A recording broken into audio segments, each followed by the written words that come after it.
A homeless girl, only 4, is humiliated by a college professor, but a millionaire recognizes her and says she's a math prodigy. Comment what you think will happen. Your opinion is very important, and subscribe to my channel to support my work. Your help is very important. The twig scratched at the red dirt of the town square with precise movements, tracing lines that formed patterns few could understand. Maddie Smith, just 6 years old, was completely absorbed in her creation, oblivious to the morning hustle of Harmony Creek, Ohio. Her tangled brown hair fell over her thin face, partially hiding eyes that shone with a disturbing intensity for a child her age. 2, 3, 5, 7, 11, 13, 17, 19, she murmured softly as she continued drawing in the dirt.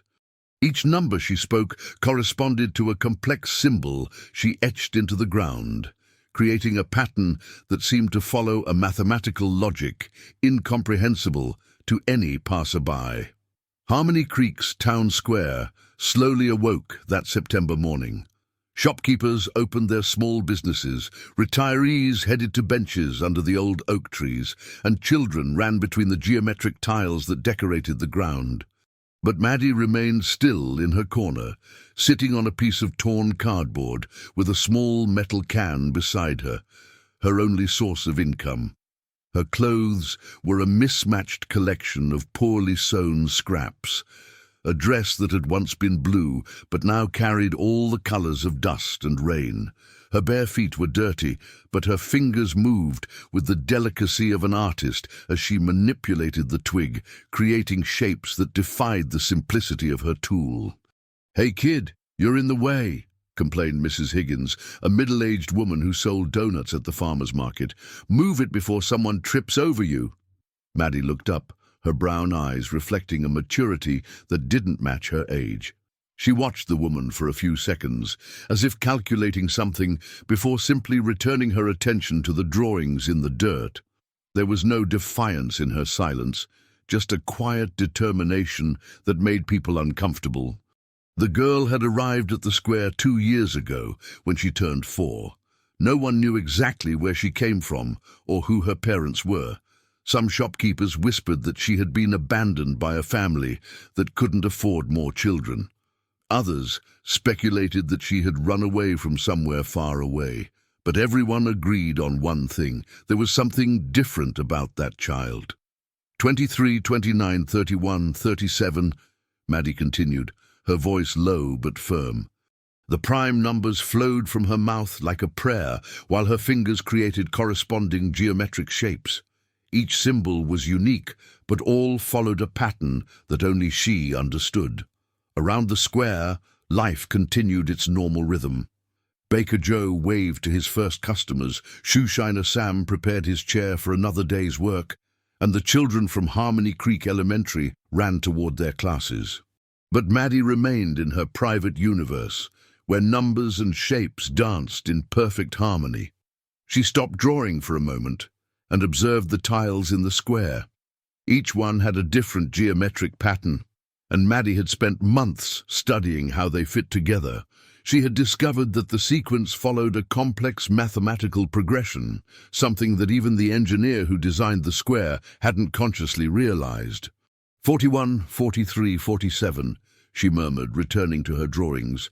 But this time, something caught her attention.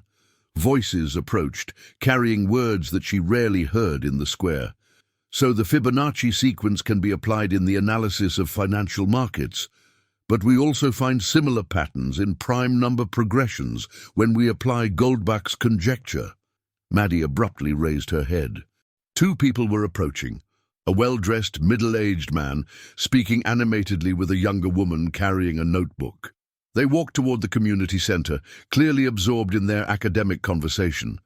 The girl dropped the twig and concentrated on the words that she didn't completely understand, but that awakened something deep in her mind.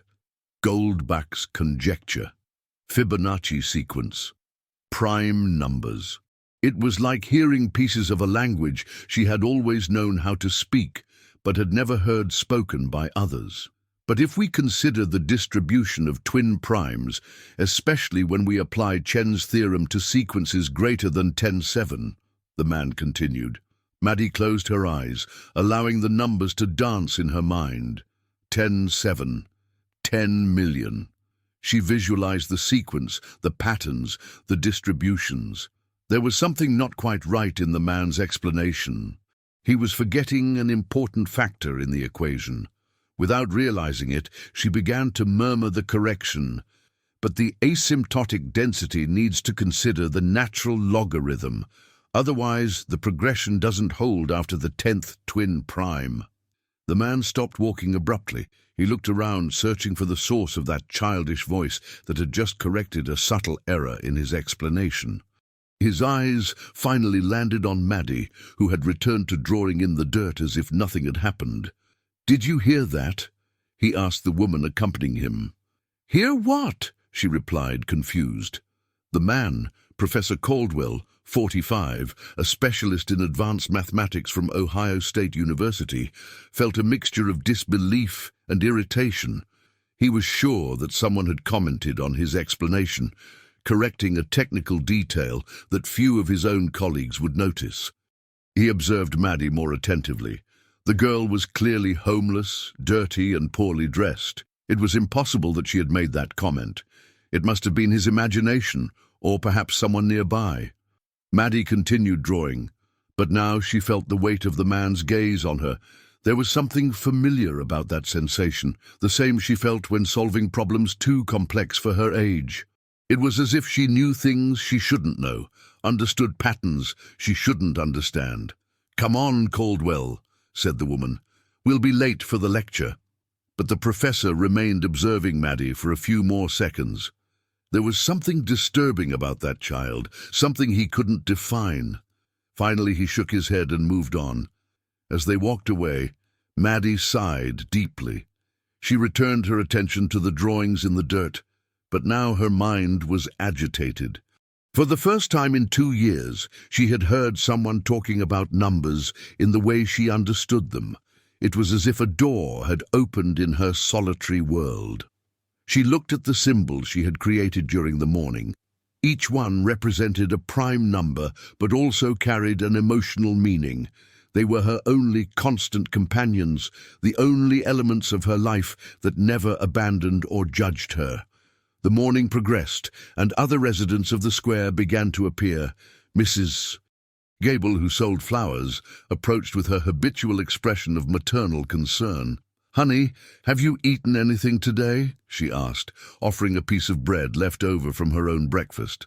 Maddie accepted the food with a discreet smile, but her thoughts were still fixed on the conversation she had overheard.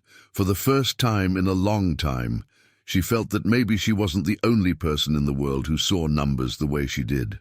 While eating the bread, she watched the people passing through the square. Each one followed predictable patterns of movement, regular schedules, routines that repeated like mathematical equations. But today, something had changed. A new variable had been introduced into her orderly existence. The sun was higher now, and Maddie knew that it would soon be time to move to another location in the square, where the shade would offer more comfort. But before she finished her most recent drawing, a complex shape that represented her feeling that something important was about to happen. As she carefully erased the symbols in the dirt, preparing to start again elsewhere, Maddie couldn't imagine that her life was about to change in ways that not even her extraordinary mind could calculate. 3 days had passed since Maddie had heard that fascinating conversation about prime numbers. During that time, she couldn't get the words out of her head, mentally repeating each mathematical term she had heard. Goldbach's conjecture. The phrase echoed in her mind like a song, although she didn't completely understand its meaning. On that Thursday morning, the activity in the square was more intense than usual. There were colorful posters plastered on the lampposts, announcing a lecture at the community center, Applied Mathematics, Challenges and Discoveries of the 21st Century. The speaker would be Professor Caldwell from Ohio State University. Maddie observed the well-dressed people walking toward the community center. University students, local teachers, curious shopkeepers, all carried an expectation that she could feel in the air. For the first time in a long time, she wished she could join that group. "Just another one of those boring events for rich folks," grumbled old man Fitzwilliam, one of the other homeless people who frequented the square. "They talk about stuff that ain't good for nothing in real life." Maddie didn't respond, but she silently disagreed. To her, numbers were the most real thing that existed.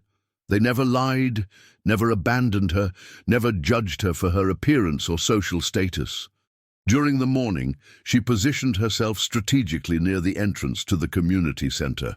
She didn't have the courage to go inside, but she hoped to catch fragments of the lecture that might reach her ears. Her drawings in the dirt that day were different, more complex, as if her mind was preparing to absorb new information. Around 10 o'clock, she saw Professor Caldwell approaching. He was even more elegant than the first time, wearing a dark suit and carrying a leather briefcase. He walked with the confidence of someone accustomed to being respected and listened to. Maddie watched him with curiosity. There was something in his movements that suggested a meticulous, almost obsessive personality. He checked his watch 3 times in 2 minutes, adjusted his tie unnecessarily, and checked the contents of his briefcase twice before entering the building. "Nervous," she murmured to herself, identifying patterns of behavior that she had learned to recognize during her years watching people in the square. The lecture began, and Maddie could vaguely hear the amplified voice of the professor through the open windows of the community center.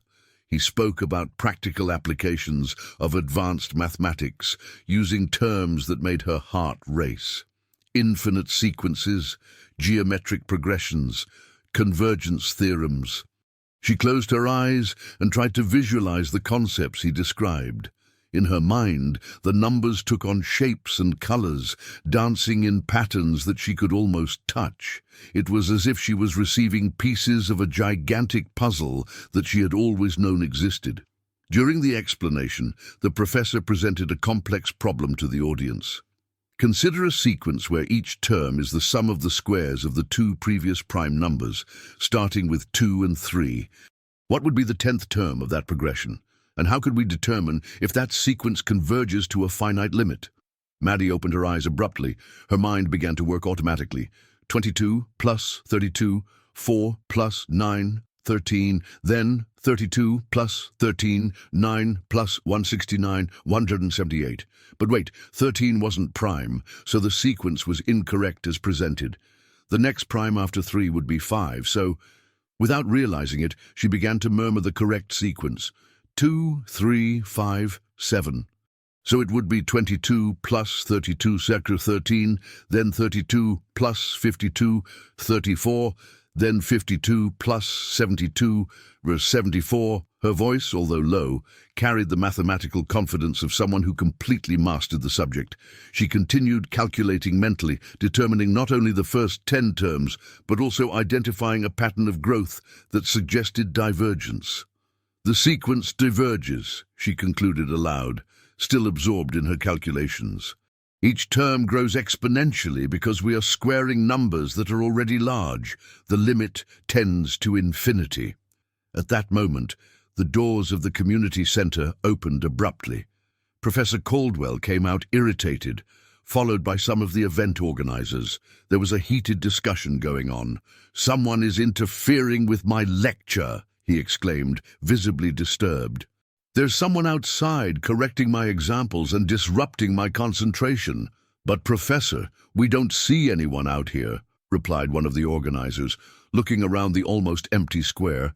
"I clearly heard someone solving the problem I proposed, and even identifying an error in my initial formulation," insisted Caldwell, his voice laden with indignation and disbelief.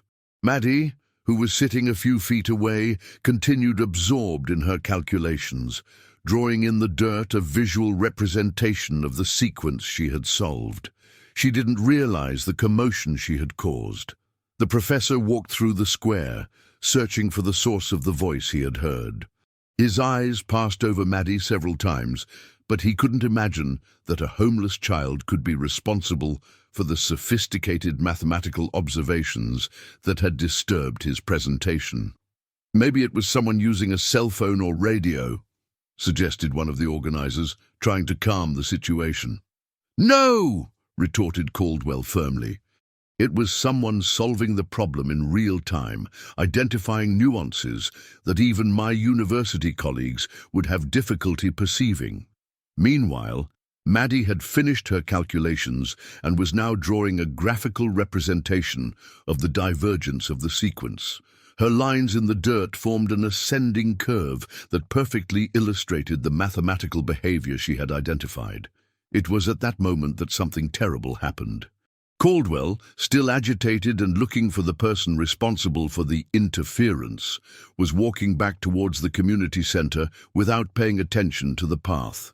His eyes scanned the farther areas of the square, imagining where the person who had disturbed him might be hidden.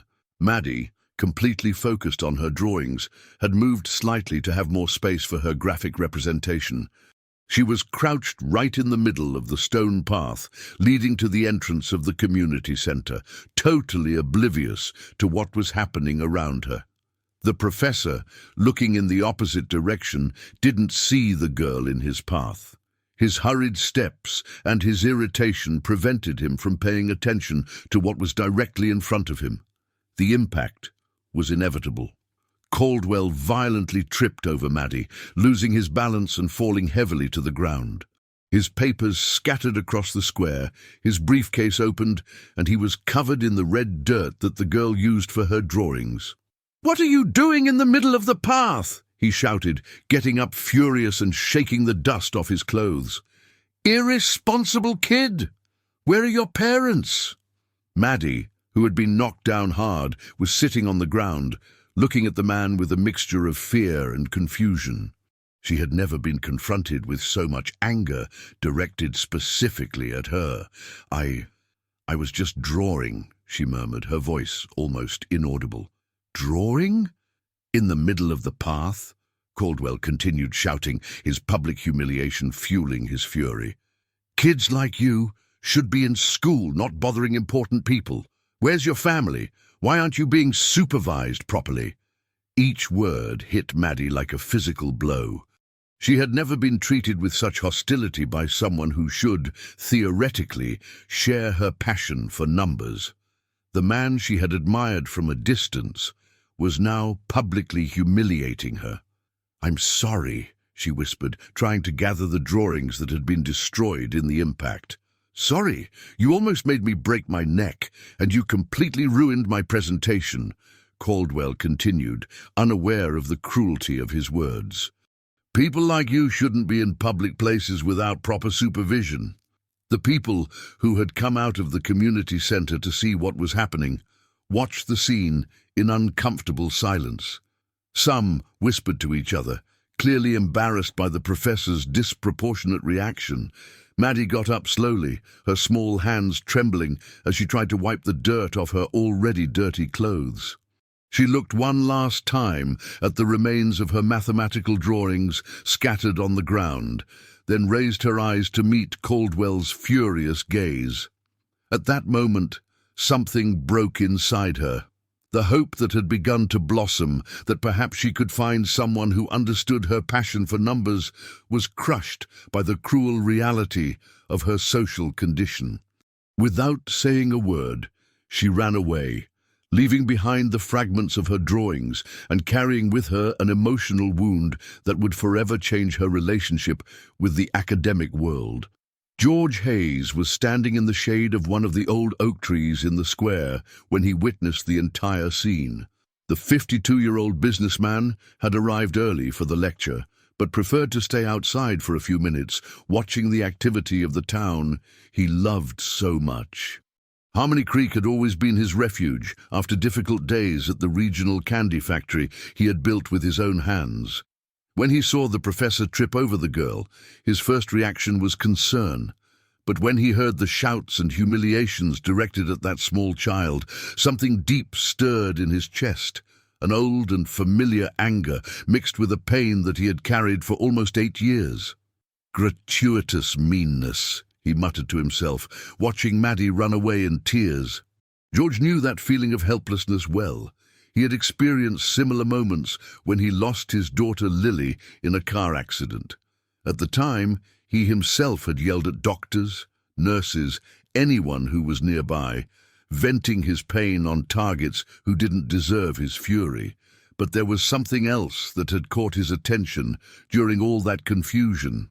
Before the confrontation, he had heard the girl's voice murmur something about sequences and calculations.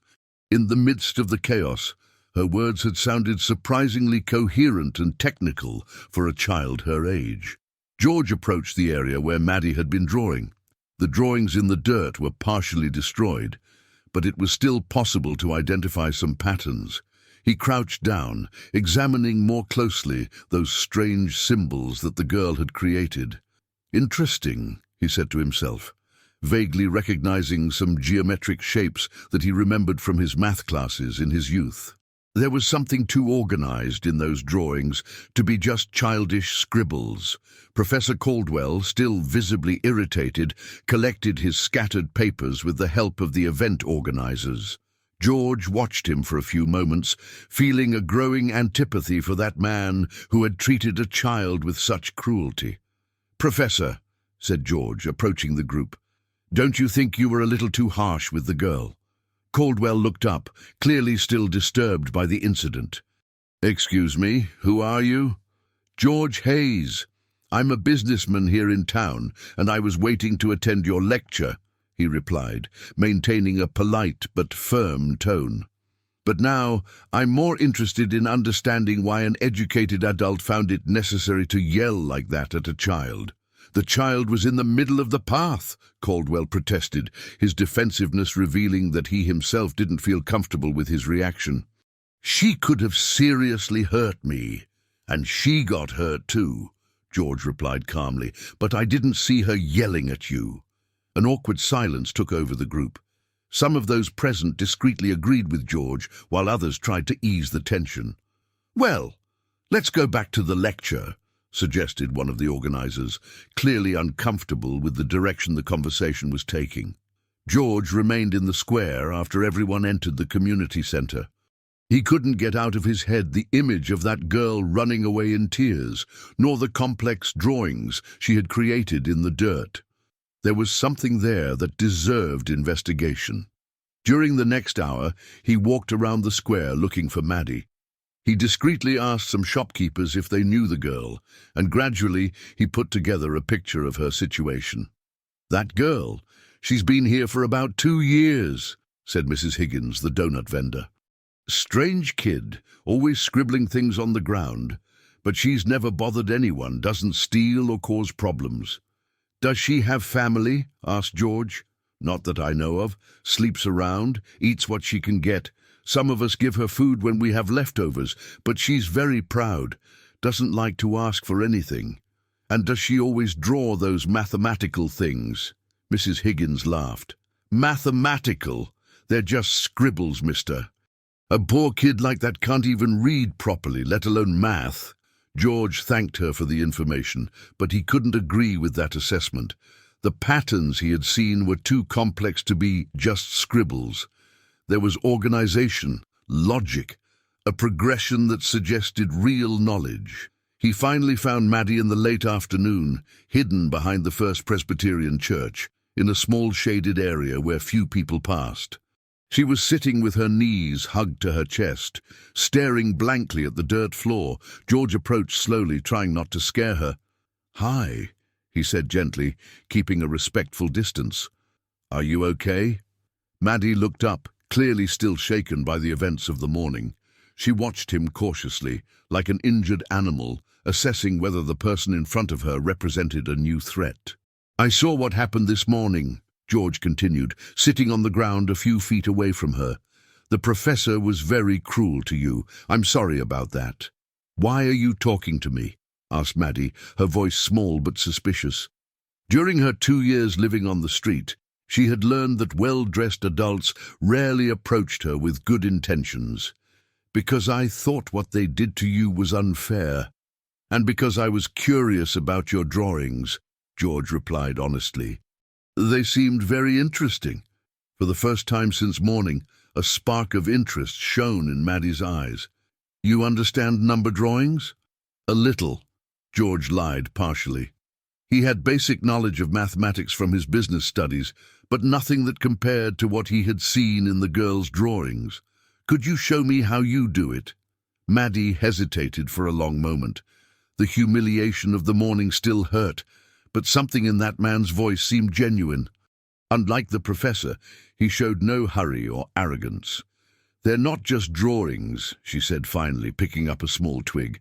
They're explanations for things I see in my head. What kind of things? Patterns, numbers that talk to each other, sequences that never stop. Maddie began to trace some simple lines in the dirt. Like this one, she drew a spiral that grew following a specific proportion. Each turn is bigger than the previous one, but always in the same proportion. Like the seashells I sometimes find. George watched, fascinated. The child was intuitively describing the golden ratio, a sophisticated mathematical concept that he vaguely remembered having studied decades ago. "And you figured this out by yourself?" he asked, trying to keep his tone casual. "I figured it out by watching. Everything has patterns, you just need to know where to look." Maddie perked up slightly, showing for the first time in hours a glimpse of her normal personality. "Want to see another one?" Without waiting for an answer, she began to draw a sequence of numbers. 1, 1, 2, 3, 5, 8, 13. Each number is the sum of the two previous ones, she explained. And if you divide one by the previous one, it always gives almost the same result, something that never changes, no matter how big the numbers get. George felt a chill. The girl was describing the Fibonacci sequence and the discovery of the golden ratio through it. Concepts that university students took semesters to fully understand. "How did you learn this?" he asked, trying to hide his growing incredulity. "I didn't learn it, I just see it," replied Maddie, shrugging as if it were the most natural thing in the world. "Since I was little, I've always seen that numbers had ways of behaving, like people, you know. Some are shy, others are big and loud. But they all follow rules." During the next 20 minutes, George watched an informal demonstration that left him completely disturbed. Maddie not only understood advanced mathematical concepts, but explained them with a clarity and intuition that he had never encountered, not even in experienced professors. "Maddie," he said finally, using the name he had discovered during his inquiries in the square, "have you ever thought about studying real math? At a school?" The girl's face closed up immediately. "Kids like me don't go to school. The professor made that very clear this morning." "That professor was wrong," said George firmly. "Completely wrong. But he's important, wears nice clothes, talks at a university. I'm just a dirty girl who lives on the street." "You're a girl who understands math better than people who have studied their whole lives for it," George corrected. "And that's more important than nice clothes or university degrees." Maddie watched him in silence, as if she were trying to determine if he was being serious or just being kind. During her years on the street, she had developed a keen ability to detect falsehood in people. "Why do you care?" she asked directly. The question hit George hard. Why did he care, really? The answer came from a deep and painful place that he rarely allowed to surface. "Because," he said slowly, "I had a daughter once, and she was special too in her own way, and I couldn't protect her when she needed it." Maddie perceived the genuine sadness in his voice. It was a pain that she recognized, different but familiar at the same time. "She's gone?" she asked gently. "She is," replied George, struggling to keep his voice steady. "And since then I try to find ways to help other special kids, as a way to honor her memory." Something in the sincerity of that confession touched Maddie deeply. For the first time in a long time, she felt truly seen by another person. "What was her name?" she asked. "Lily. She was 8 years old when when she passed. Maddie was silent for a moment, processing this information. Then, with her usual precise movements, she began to draw in the dirt, a complex and beautiful shape. "This is for her," she said simply. "It's a number that means that some things never completely disappear, even when we can no longer see them." George watched the drawing, feeling tears burning his eyes. It didn't matter if the girl's mathematical explanation was correct or not.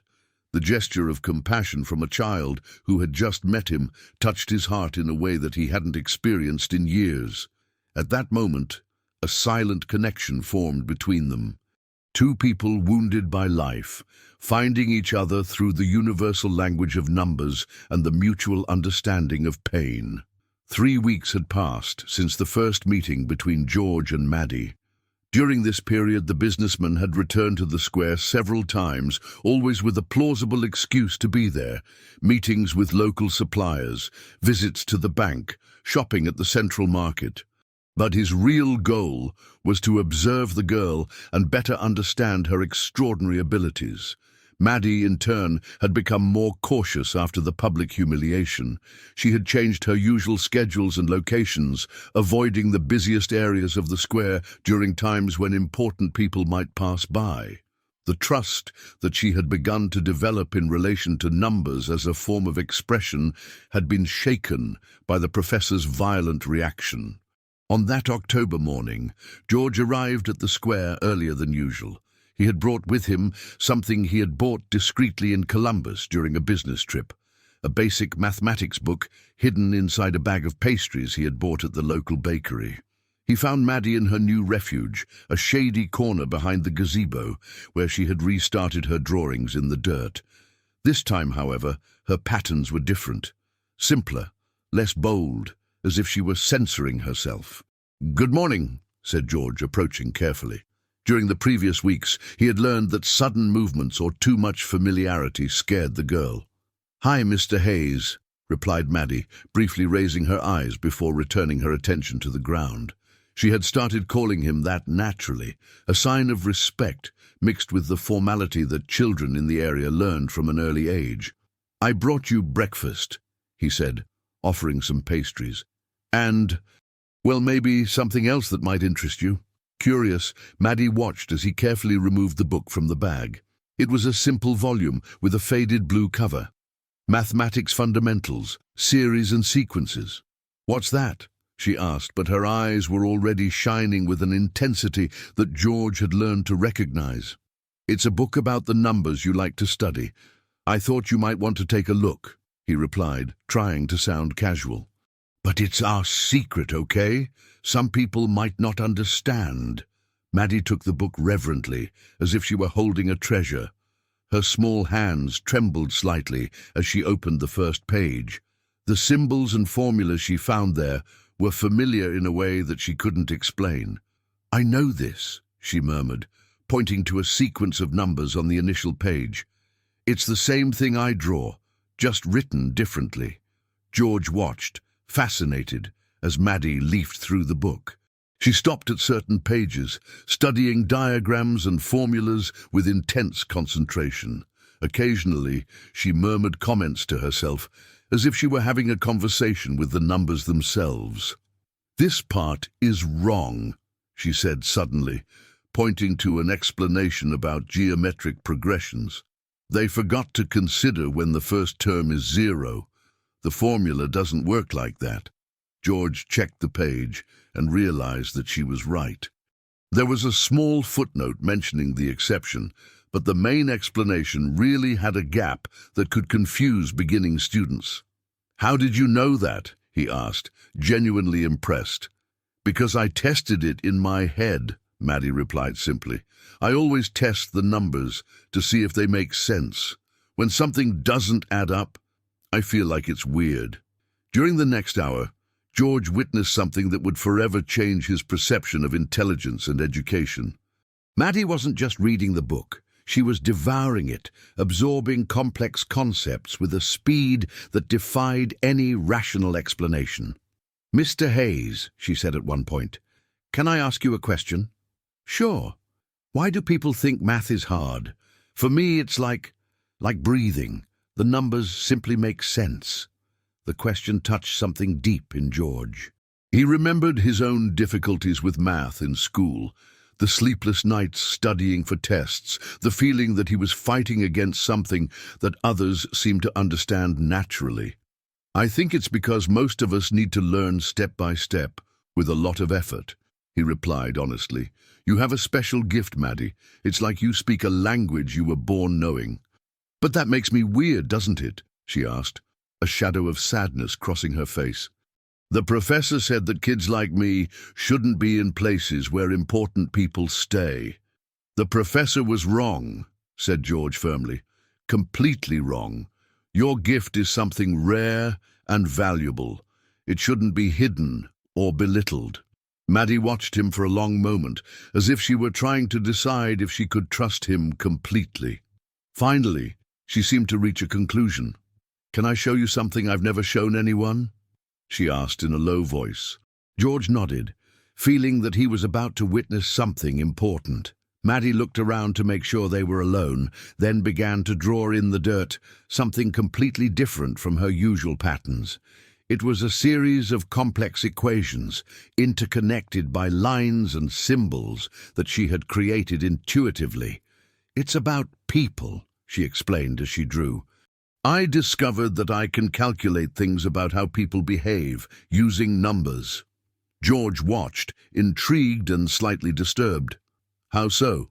"For example," said Maddie, pointing to a specific section of her drawing, "I can calculate the probability of someone being kind to me based on how they walk, how they look at me, how many times they check their watch." She continued drawing, creating a diagram that seemed to merge advanced mathematics with psychological observation. "When you first appeared, I calculated that there was a 73% chance of you being a good person," she continued. "The way you knelt down to be at my height, the time you took to ask questions, the way your eyes didn't avoid mine." "And now?" asked George, fascinated and slightly uncomfortable with the precision of the analysis. "Now it's 94%, she replied with a small smile. "The last 6% is just because, well, everyone can change." The revelation left George simultaneously impressed and worried. The girl not only had extraordinary mathematical abilities, but had developed a way to apply them to navigate a world that had rejected and hurt her. "Maddie," he said carefully, "have you ever thought that maybe these abilities could help you in other ways? Not just to protect yourself, but to have a different life?" "How?" she asked, genuinely curious. "Well, there are special schools for children like you, places where your gifts would be valued and developed." Maddie's face closed up immediately. "You want to send me away?" "No," said George quickly. "It's not about sending you away. It's about giving you opportunities you deserve." "But I don't have a family. I don't have papers. I'm just a girl from the street," she replied, her voice laden with a sadness that broke George's heart. "That can be solved," he said, an idea beginning to form in his mind. "There are ways to—" "Would you adopt me?" asked Maddie abruptly, her voice small but hopeful. The question hit George like lightning.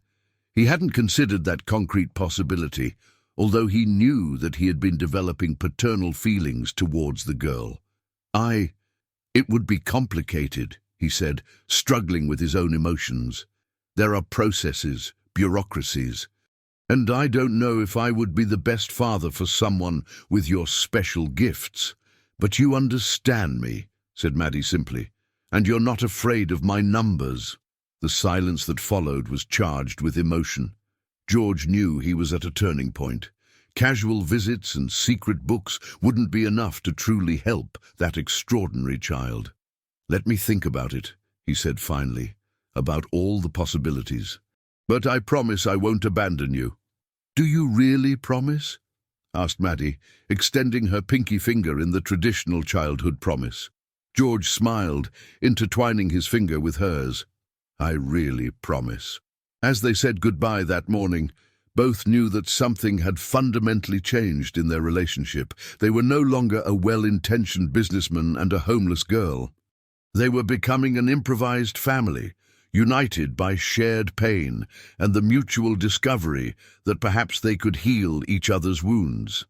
But George also knew that big changes brought big risks, and there were many people in town who wouldn't look kindly on a respectable businessman getting so deeply involved with a street child, however talented she was. As he walked back to his factory, George couldn't imagine that his decision to help Maddie was about to awaken forces in the town that would make his journey much more complicated than he had ever anticipated. The month of November brought with it the first rains of the rainy season, and with them changes that no one had anticipated. George continued his regular visits to Maddie, always bringing hidden books and food, but he was beginning to realize that other residents of the square were paying attention to their encounters. "That rich man is always around here," murmured old man Fitzwilliam to Mrs. Gable, the flower vendor, during a particularly rainy afternoon. "Every day talking to the girl. That doesn't smell right to me."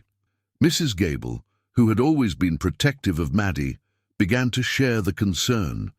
"A man with money doesn't do anything without an interest," she agreed, "and a street child is always vulnerable to malicious people." What they didn't know was that their conversations were being overheard by Maddie, who had developed a keen ability to capture whispers and comments about her. During 2 years living in the square, she had learned that information was survival. On that Thursday, when George arrived for his usual meeting, he found Maddie visibly tense and withdrawn. She was in her usual spot, but her drawings in the dirt were chaotic, without the organized patterns that he had learned to recognize. "Good morning, Maddie," he said, but noticed immediately that something was different. "Hi," she replied, without raising her eyes from the ground. George knelt beside her, observing the fragmented drawings. "Is something worrying you?" Maddie finally looked at him, her eyes laden with a sadness that seemed disproportionate for a 6-year-old child. "Old man Fitzwilliam said that you only talk to me because you want something bad, that rich men don't do good for free." The accusation hit George like a punch to the stomach. He had predicted that he would eventually face questions about his motivations, but he wasn't prepared to see the doubt in Maddie's eyes. "And do you believe him?" asked George gently. I don't know," she replied honestly. "My calculations about you always say that you're a good person, but everyone is saying that I'm being naive."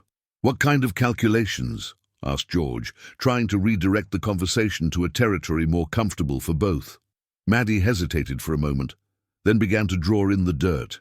"Fear has specific numbers," she explained. "When people are afraid, they breathe differently, blink more, look around. You've never done any of that with me." She continued drawing, creating a diagram that showed different behavioral variables. "Bad people also have patterns. They always want something fast. They get impatient. They don't spend time explaining things. You always have patience with my questions." "So what do your numbers say about me today?" asked George. "The same as always," admitted Maddie, "but the others are making me doubt my own calculations." George felt a growing anger directed at the people who were planting seeds of distrust in the mind of a child who had already suffered so much. But he also understood that from their perspective, a rich businessman developing a sudden interest in a street girl could really seem suspicious. "Maddie," he said carefully, "would you like me to talk to them? Explain why I'm here?" "No," said Maddie quickly. "That would only make things worse. They'd think you're trying to convince me to lie for you." At that moment, old man Fitzwilliam approached the place where they were. The middle-aged man, his face marked by years of hard life, observed George with barely disguised hostility. "Girl, come here," he said to Maddie. "I need to talk to you." Maddie looked nervously between the two men, clearly divided between loyalty to the residents of the square who had taken her in for 2 years and the connection she had developed with George. "I better go," she said to George, getting up reluctantly. "Sure," he replied, trying to hide his frustration. "See you tomorrow?" "I don't know," murmured Maddie, following old man Fitzwilliam towards the other side of the square. George remained alone, watching them walk away. For the first time since he had started helping Maddie, he wondered if he wasn't causing more problems for her than solutions. On the other side of the square, old man Fitzwilliam led Maddie to an area where some other homeless people regularly gathered. Mrs. Higgins was there, along with Recycle Ron, a man who collected recyclable material, and two other women that Maddie knew vaguely. "Sit here, girl," said old man Fitzwilliam, indicating a spot in the center of the group. "We need to have a serious conversation with you." Maddie sat down, feeling as if she were on trial. She had witnessed this type of meeting before, when the residents of the square made decisions about problems that affected them all. "Maddie," began Mrs. Higgins, "we're worried about you. This man who's always around here, talking to you, bringing things, it's not normal. But he just gives me food and teaches me things," protested Maddie weakly. "What kind of things?" asked Recycle Ron suspiciously. Maddie immediately realized the dilemma she was in. If she told them about the books and the mathematical discussions, they wouldn't believe her. But if she didn't explain, they would confirm their suspicions that something inappropriate was happening. "Things about numbers," she said finally. "Numbers?" laughed old man Fitzwilliam bitterly. "Girl, you can't even read properly and you're talking about numbers. What kind of story is that?" "Yes, I can," defended Maddie, her voice laden with frustration. "I know more about numbers than most people." "Listen to this," said one of the women. "The girl is getting cocky, thinking she's better than everyone." "That's not it," protested Maddie, tears beginning to form in her eyes. I just like math." "Math?" repeated Mrs. Higgins, incredulous. "Girl, you live on the street. What good is math for people like us?" The question hit Maddie deeply. It was the same invalidation she had felt when the professor publicly humiliated her, but now coming from the people she considered her improvised family. "Look, Maddie," said old man Fitzwilliam, trying to adopt a gentler tone, "we don't want you to get hurt. Rich men don't befriend street girls out of kindness. They always want something in return." "But he lost a daughter," said Maddie desperately. "He told me. He just wants to help because he misses her." "And you believe that story?" Recycle Ron asked. "How many men do you think use that excuse to fool kids?" Maddie felt her world crumbling. The people who had always protected her were now destroying the only source of intellectual stimulation and fatherly affection she had found in years. "We want you to stop talking to him," Mrs. Higgins said firmly. "It's for your own good." "What if I don't want to?" Maddie asked, her voice shaky but defiant. "Then you'll have to choose," old man Fitzwilliam replied coldly. "Between staying with us, who have always taken care of you, or chasing false promises from rich people." The ultimatum was clear and brutal. Maddie looked around the group, seeing faces she had learned to trust, now united against the only person who seemed to truly understand who she was. Can I think about it?" she asked weakly. "You have until tomorrow," old man Fitzwilliam said. "After that, if we see you talking to him again, you won't be welcome here anymore." When the meeting ended, Maddie walked towards her sleeping spot for the night, a sheltered corner behind the bandstand in the town square. Her heart was heavy with a pain she couldn't calculate or organize into mathematical patterns. For the first time since meeting George Hayes, she wondered if she had the strength to give up the only family she knew in the name of an education and opportunities that might just be illusions.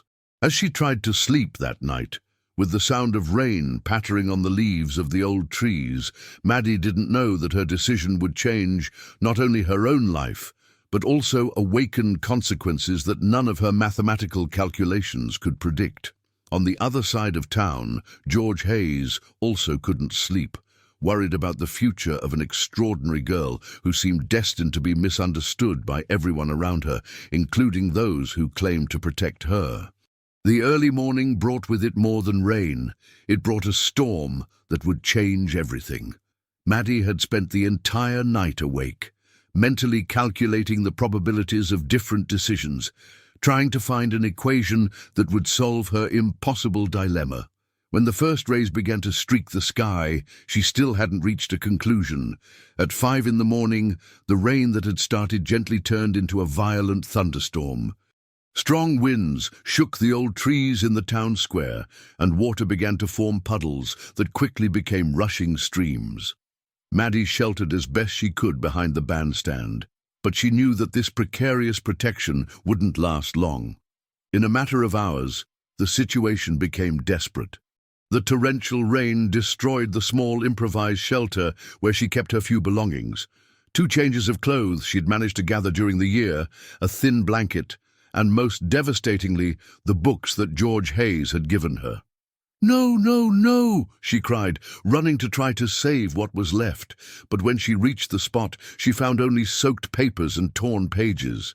All the knowledge she had absorbed during the last few weeks, all those formulas and concepts that finally made sense in her life, had turned into a mass of wet paper. The loss of the books was a devastating emotional blow. They weren't just objects. They were her connection to a world where her intelligence had value, where her gifts were recognized. Without them, she felt again like just a dirty, abandoned girl. The storm continued for 3 days. During this period, Maddie was forced to seek shelter in different locations around Harmony Creek, Ohio. One night in the doorway of a closed store, another on the porch of the First Presbyterian Church, always trying to avoid the areas where she knew she would find the other residents of the square. The ultimatum still echoed in her mind, and she wasn't ready to face that decision.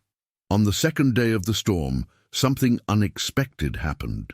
While sheltering in the town's market, she overheard a conversation that left her completely shaken.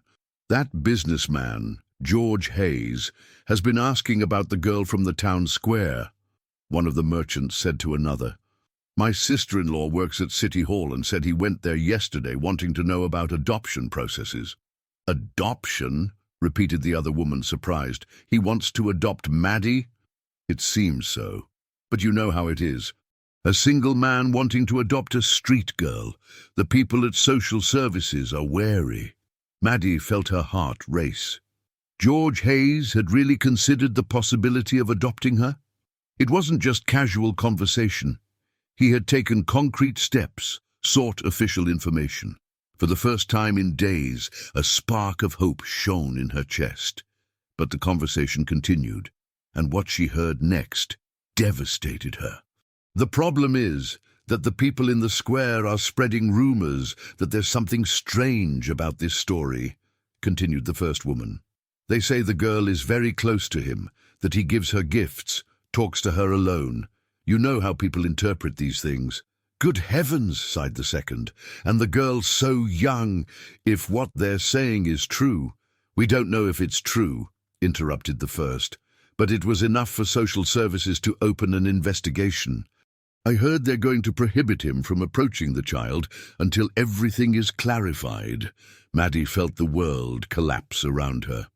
The people she considered her family in the town square had not only forced her to choose between them and George Hayes, they had actively sabotaged the only real chance she had to escape her situation.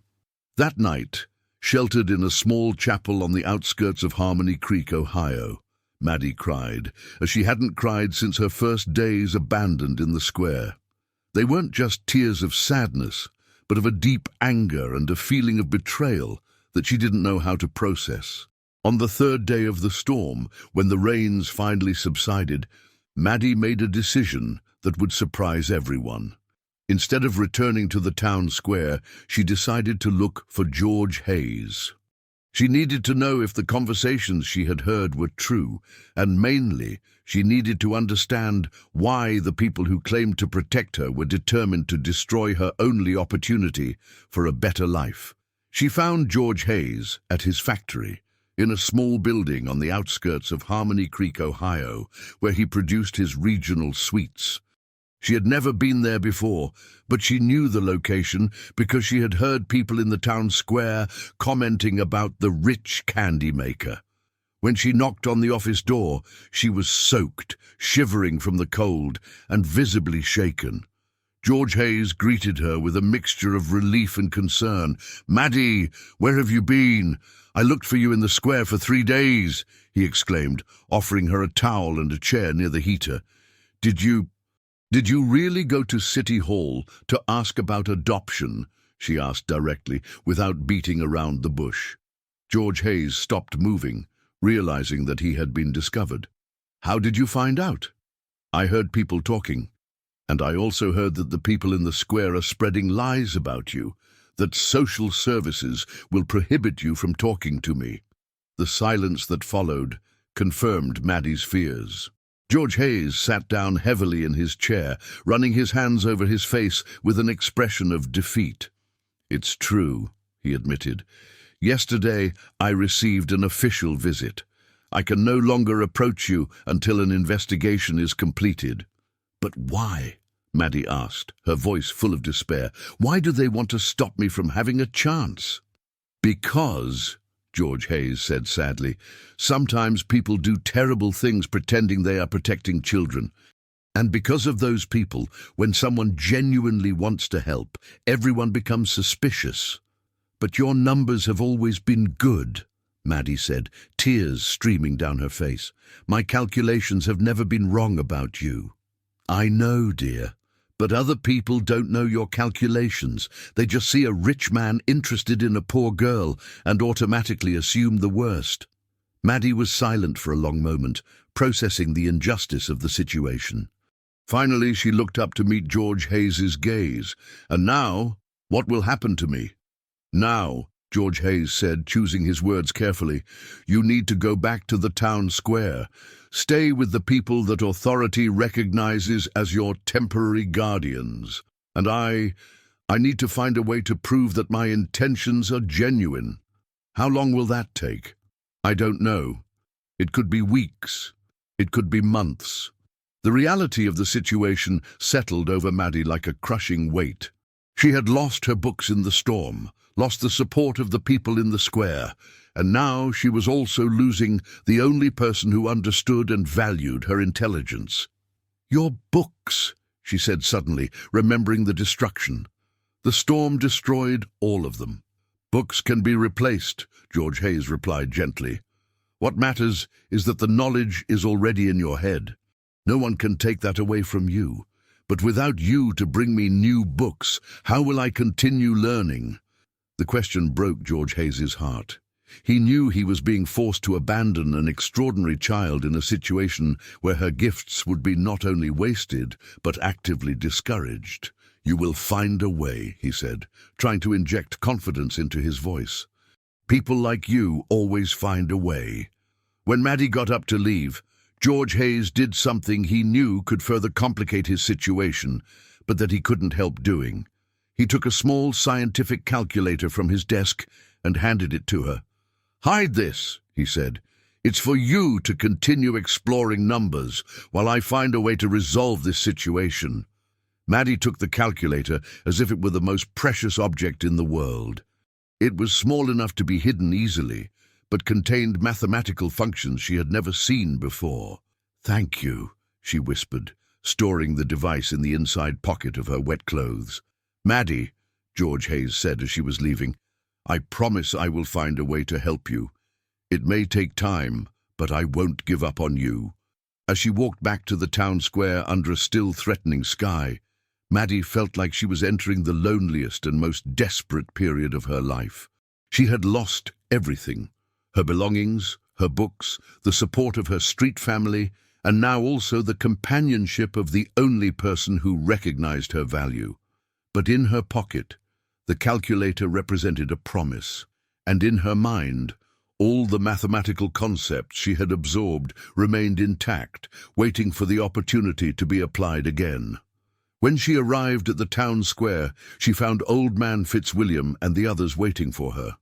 Their expressions were a mixture of relief that she had returned and satisfaction that they had apparently won the battle against George Hayes's influence. "Welcome back," Mrs. Higgins said, hugging her. "You made the right choice."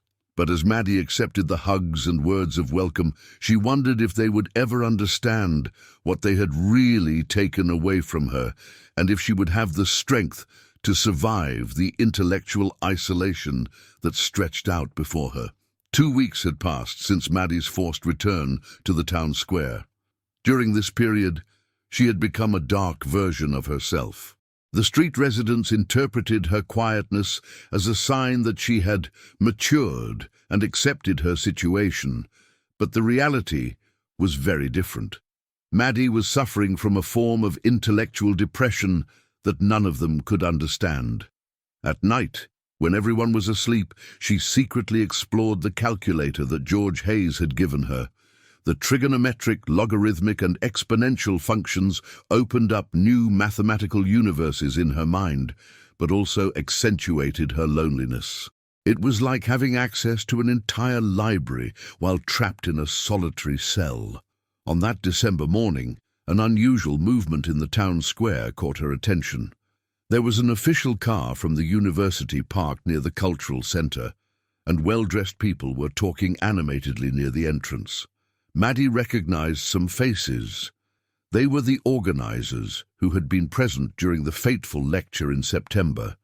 "Look at that," Old Man Fitzwilliam commented, noticing the commotion. "The college folks are back. Must be another boring lecture to convince people that they're important." Maddie watched discreetly as a familiar man got out of the car. It was Professor Caldwell, and this time he looked different. His clothes were simpler, his posture less arrogant. There was something in his expression that suggested humility, or perhaps remorse. During the morning, she watched him preparing equipment in the cultural center. Unlike his previous visit, this time he seemed nervous, constantly checking his notes and silently rehearsing parts of his presentation. Around noon, Maddie noticed that the professor left the cultural center and began to walk around the town square. Initially, she thought he was just stretching his legs, but gradually realized that his movements had a pattern. He was looking for something, or someone. When his eyes met hers, Maddie felt her heart race. The last time they had met, he had publicly humiliated her, shouting that children like her shouldn't be in public places. The memory still hurt deeply. To her surprise, the professor approached slowly, his hands visibly nervous. When he was at a respectful distance, he stopped and watched her for a few moments before speaking. "You're Maddie, aren't you?" he asked, his voice very different from the authoritative and angry tone she remembered. Maddie nodded cautiously, without saying anything. "My name is Professor Caldwell. We met a few months ago," he continued, clearly uncomfortable, "and I need to apologize to you." The statement caught Maddie completely off guard. In all her calculations about possible future interactions with the professor, she had never considered the possibility of an apology. "Apologize," she repeated, her voice small but clear. "Yes, for what happened during my lecture, for the way I treated you. It was completely inappropriate and unfair," Professor Caldwell said, crouching down to be at her height. "You are just a child, and I should have been more careful and gentle." Maddie watched him, trying to detect signs of falsehood in his words. Her behavioral calculations, which she had developed over years of observing people, suggested that he was being genuine. There was a vulnerability in his posture that didn't match the arrogance she remembered. "Why are you apologizing now?" she asked directly. The question seemed to surprise the professor. Because it's been bothering me for months, the way I acted that day, and because I discovered something that made me realize that maybe I made a bigger mistake than I thought." "What kind of mistake?" Professor Caldwell hesitated, as if he was struggling internally about how much he should reveal. You remember the lecture I was giving about mathematical sequences?" Maddie nodded, remembering every detail perfectly. "Well, after that day I kept thinking about the problem I presented, and I realized there was an error in my formulation, an error that a voice I heard from outside had correctly identified." Maddie's heart began to beat faster. A voice from outside? Yes. Someone corrected my sequence in real time, identifying that I had made a mistake about the distribution of prime numbers. At the time, I thought it was impossible. But when I reviewed my calculations later, I found that the correction was right. Maddie was silent, processing what he was saying. The professor had returned specifically to investigate the source of the voice that had corrected him. Do you know anything about math? Professor Caldwell asked carefully, watching her reaction. It was the moment of truth. Maddie could deny it, continue pretending to be just a common street girl, or she could risk revealing her abilities to someone who had already humiliated her once. A little, she said cautiously. Could you show me? Maddie looked around, checking if anyone was watching. Old Man Fitzwilliam and the others were on the other side of the town square, but even so, she felt exposed. Not here, she said. Too many people watching. We could go to the cultural center, Professor Caldwell suggested. It's more private. Maddie hesitated. Entering the cultural center would mean breaking an invisible social barrier that she had always respected. That was a space for important, educated, well-dressed people, not for street girls. I can't go in there, she said. I'm not allowed. Of course you're allowed, Professor Caldwell replied firmly. You're my guest. For the first time in weeks, Maddie felt a spark of curiosity overcome her fear. Slowly, she got up and followed him towards the cultural center. The interior of the building was even more impressive than she had imagined observing it from outside. There were shelves full of books, polished wooden tables, and a giant chalkboard where complex equations were still written from a previous class. Sit down, Professor Caldwell said, indicating a chair near the board. And, well, show me what you know about numbers. Maddie approached the chalkboard, picked up a piece of chalk reverently, and began to write. She started with something simple, the Fibonacci sequence, but gradually evolved to more complex concepts. Her small hands moved the chalk with precision, creating equations and diagrams that demonstrated a deep understanding of advanced mathematics. Professor Caldwell watched in growing silence, his expression changing from curiosity to disbelief, and finally to something close to shock. The girl he had publicly humiliated was demonstrating knowledge that rivaled graduate students. My God, he murmured when she finished a demonstration on the distribution of twin prime numbers. How did you learn this? I didn't learn it, Maddie replied simply. I've always known. Since I was little, numbers make sense to me. Always known, Professor Caldwell repeated, struggling to process what he was witnessing. You mean it's intuitive? I guess so. It's like how you know you're hungry or thirsty. I know when the numbers are right or wrong. During the next hour, Professor Caldwell subjected Maddie to a series of progressively more difficult problems.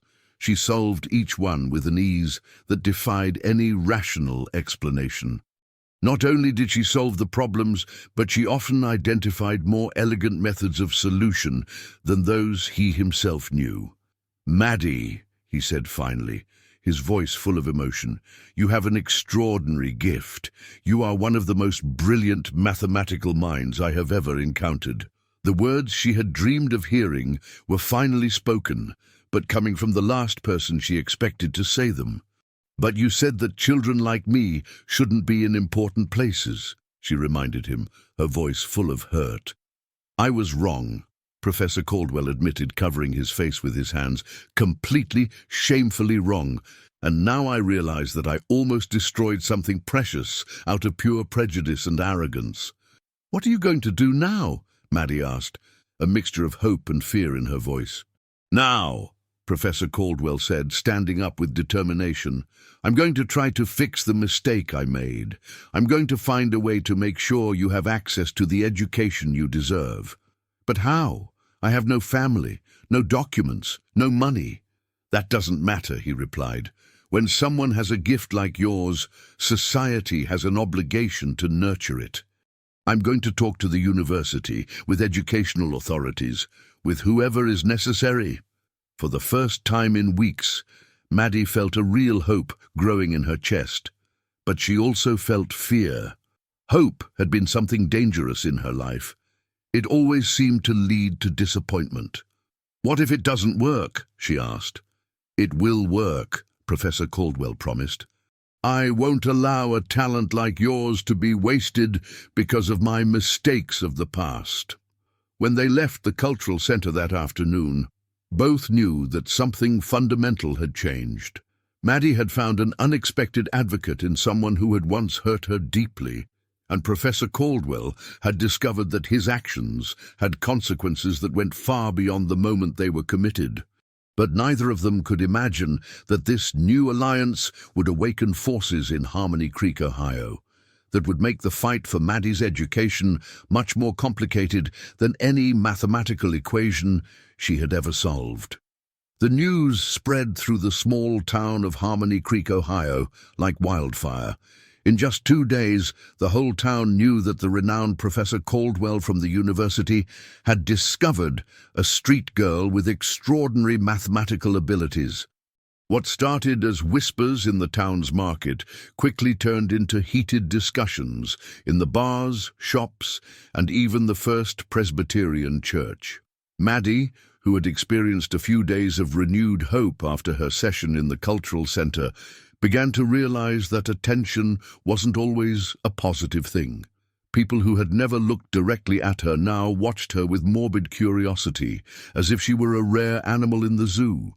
"That's her," she heard one woman whisper to another as they passed through the town square. "The genius girl that the professor discovered. They say she solves problems that college students can't." "Impossible," the other replied. "It must be some kind of trick. A street kid barely knows how to read, let alone advanced mathematics." These conversations became constant, and Maddie felt the weight of curious stares wherever she went. Some were admiring, others skeptical, but all made her feel like a specimen under observation. The situation became even more complicated when Professor Caldwell returned the following week, this time accompanied by 2 other people. Dr. Marcia Rice, an educational psychologist from the university, and Roberto Silva, a representative from the Department of Education who was in Columbus on business. "Maddie," Professor Caldwell said when he found her in her usual spot behind the bandstand, "I brought some people who would like to meet you." The girl observed the well-dressed adults cautiously. Past experiences had taught her that when many important adults became interested in her simultaneously, it usually wasn't a good sign.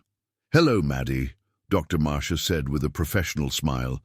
"I'm a psychologist, and I study children with special abilities. Professor Caldwell told me about you, and I was very curious to meet you." "Why?" Maddie asked directly, a question that caught the psychologist off guard. "Well, because it's rare to find someone with your abilities. We want to better understand how your mind works." "What for?" Maddie insisted, her survival instincts alerting her to the fact that she was being studied, not helped. Roberto Silva stepped forward. "Maddie, I represent the federal government. We are interested in developing special programs for gifted children. You could be one of the first beneficiaries." "What kind of programs?" she asked, remembering the behavioral calculations she made instinctively. There was something in their body language that wasn't aligned with their words. Special educational programs, perhaps even the possibility of studying at elite institutions in Washington, D.C. or New York, Roberto explained, his eyes shining with what Maddie identified as professional ambition. At that moment, she understood with crystal clarity what was happening. These adults weren't interested in helping her. They were interested in using her. Her abilities had become a valuable resource that different groups wanted to control. "I need to think about it," she said, getting up to leave. Of course," Dr. Marcia said quickly. "But in the meantime, could we do some tests, just to document your abilities?" "What kind of tests?" "IQ tests, cognitive assessments, some filming of you solving problems. Nothing invasive," the psychologist explained. But Maddie caught the keyword that alarmed her: filming. "No," she said firmly, "I don't want to be filmed." The clear refusal caught the adults off guard. They had assumed that a street child would be grateful for any positive attention, but Maddie had developed sharp instincts to detect when she was being exploited. "Maddie," Professor Caldwell intervened, trying to mediate the situation, "these people genuinely want to help you." "How did you help when you yelled at me in front of everyone?" she replied, a question that left everyone in embarrassed silence. The tension was broken by the unexpected arrival of Old Man Fitzwilliam, who approached the group with a hostile expression.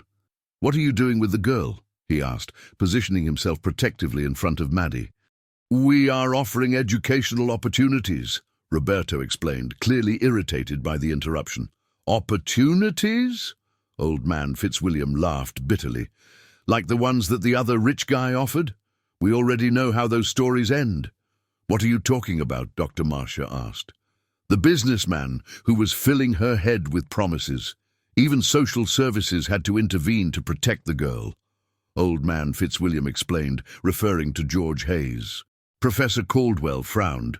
"What businessman?" "George Hayes. He spent months talking to her, giving gifts, saying he was going to adopt her. In the end, they found out he had ulterior motives," Old Man Fitzwilliam said, deliberately distorting the facts. The revelation left the visitors visibly uncomfortable. Dr. Marcia and Roberto exchanged meaningful glances, clearly reconsidering their approach. "Maddie, Doctor," Marcia said carefully, "have you had problems with adults before?" "Only when they want something from me," Maddie replied honestly. "And what do we want from you?" Professor Caldwell asked, genuinely curious about her perspective. "You want to study me, do tests, film me, use my answers to get important things for you," she said, demonstrating a social perception far beyond her 6 years. "That's not it," Roberto began, but Maddie interrupted him. "You said that I would be one of the first beneficiaries of a program. That means you're going to use my case to get approval and money for the program.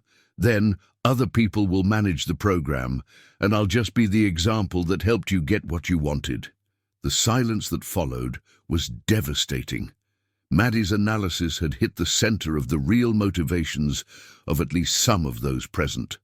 "The girl is smart indeed," Old Man Fitzwilliam muttered with dark satisfaction. "She knows how to recognize when they're trying to use her." Professor Caldwell was visibly shaken. He realized that in his attempt to fix his previous mistake, he had inadvertently exposed Maddie to a new type of exploitation. "Maddie," he said, "if you could have any kind of education, what would you choose?" "I want to learn more about numbers, but I want to learn because I like it, not because other people want to study me," she replied. "And if we could guarantee that? Education without exploitation. How? I don't know yet, but I'll find out." Dr. Marcia and Roberto tried to continue the conversation, but it was clear that they had lost any chance of gaining Maddie's trust. Their proposals for tests and documentation were politely refused, and they left with empty promises to keep in touch. After the visitors left, Professor Caldwell remained in the town square with Maddie and Old Man Fitzwilliam. "Can I ask a question about this businessman?" he said. "George Hayes." "What about him?" Old Man Fitzwilliam replied defensively. "Did he really have bad intentions, or did you just not trust him?" "Rich man doesn't do charity without wanting something in return," Old Man Fitzwilliam insisted. "But what evidence did you have of bad intentions?" Professor Caldwell pressed. Old Man Fitzwilliam hesitated, and in that hesitation, Maddie read the truth. "There was no real evidence, just prejudice and fear." "Where can I find this George Hayes?" Professor Caldwell asked. "Why?" Maddie asked, a spark of hope rising in her chest. "Because maybe it's time for some adult people to start working together to help you, instead of competing to use you." That afternoon, as Professor Caldwell headed to George Hayes's candy factory, Maddie wondered if she had finally found someone who understood the difference between helping and exploiting, but she also knew that life was rarely as simple as the mathematical equations she loved to solve. The storm of attention that her discovery had created was just beginning, and she would have to use all her intelligence not only to solve mathematical problems, but to navigate the complexities of the adult world that suddenly wanted her so intensely. The meeting between Professor Caldwell and George Hayes took place on a rainy January afternoon in the small meeting room of the candy factory. The two men initially observed each other cautiously, each carrying their own prejudices and guilts regarding Maddie's situation. "So you're the professor who publicly humiliated a 6-year-old child," George Hayes said bluntly, his voice full of judgment. "And you're the businessman who was investigated for alleged bad intentions with the same child," Professor Caldwell retorted, equally direct. The tense silence that followed could have ended the conversation there, but both knew that Maddie was in a situation that required them to overcome their personal differences. "Look," George Hayes said, sighing deeply, "I didn't come here to fight with you. I came because an extraordinary girl is being harmed by adults who should be protecting her." "I completely agree," Professor Caldwell replied, slightly relaxing his defensive posture. "And I include myself in that category."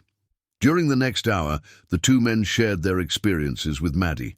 George Hayes spoke about the mathematical abilities he had witnessed, the way she applied advanced concepts to understand human behavior, and most importantly, the emotional connection he had developed with her.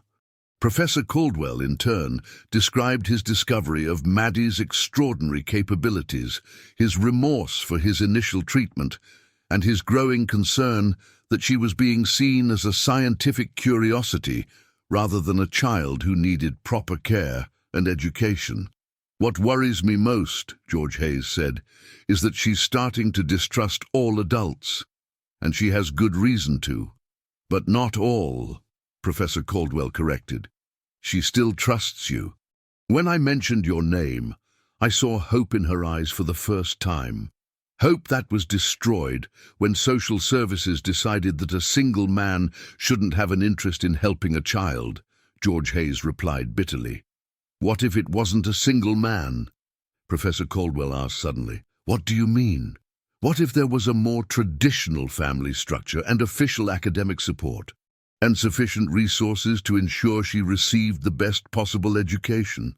George Hayes watched him with growing curiosity. "What are you suggesting?" "I'm suggesting that maybe we should work together. I have academic credibility and contacts at the university. You have financial resources, and more importantly, a real emotional bond with her. And how would that solve the problem of family structure?" Professor Caldwell hesitated for a moment before answering. "I have a sister, Sandra. She's an educator, works with special needs children, and lost her husband 3 years ago. She doesn't have children, but she always wanted to have them. She could—" "You're suggesting that your sister adopt Maddie?" George Hayes interrupted.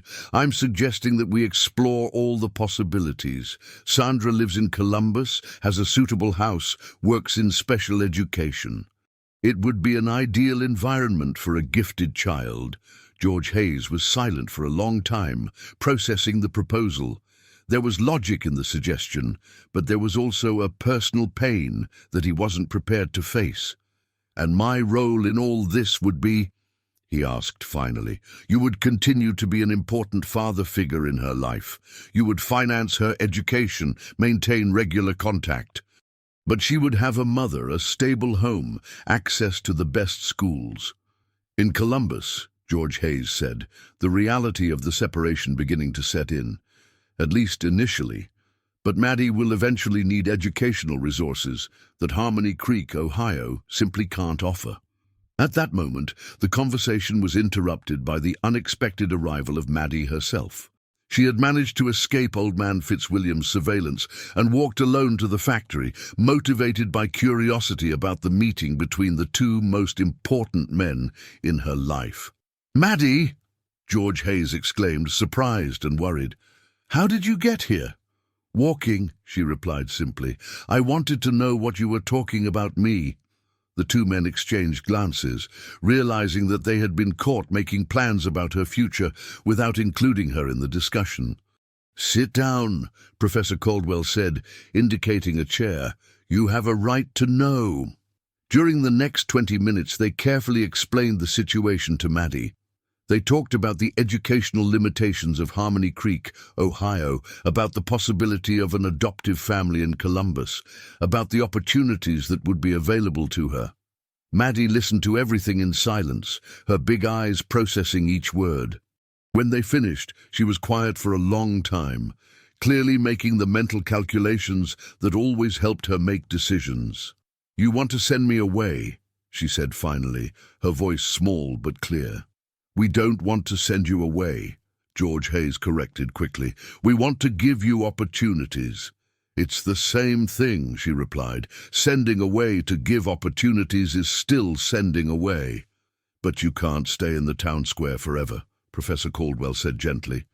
"You have gifts that need to be developed." "What if I don't want to develop my gifts? What if I just want to stay here, drawing numbers in the dirt?" The question caught both men off guard. They had automatically assumed that a higher education would be desirable for her.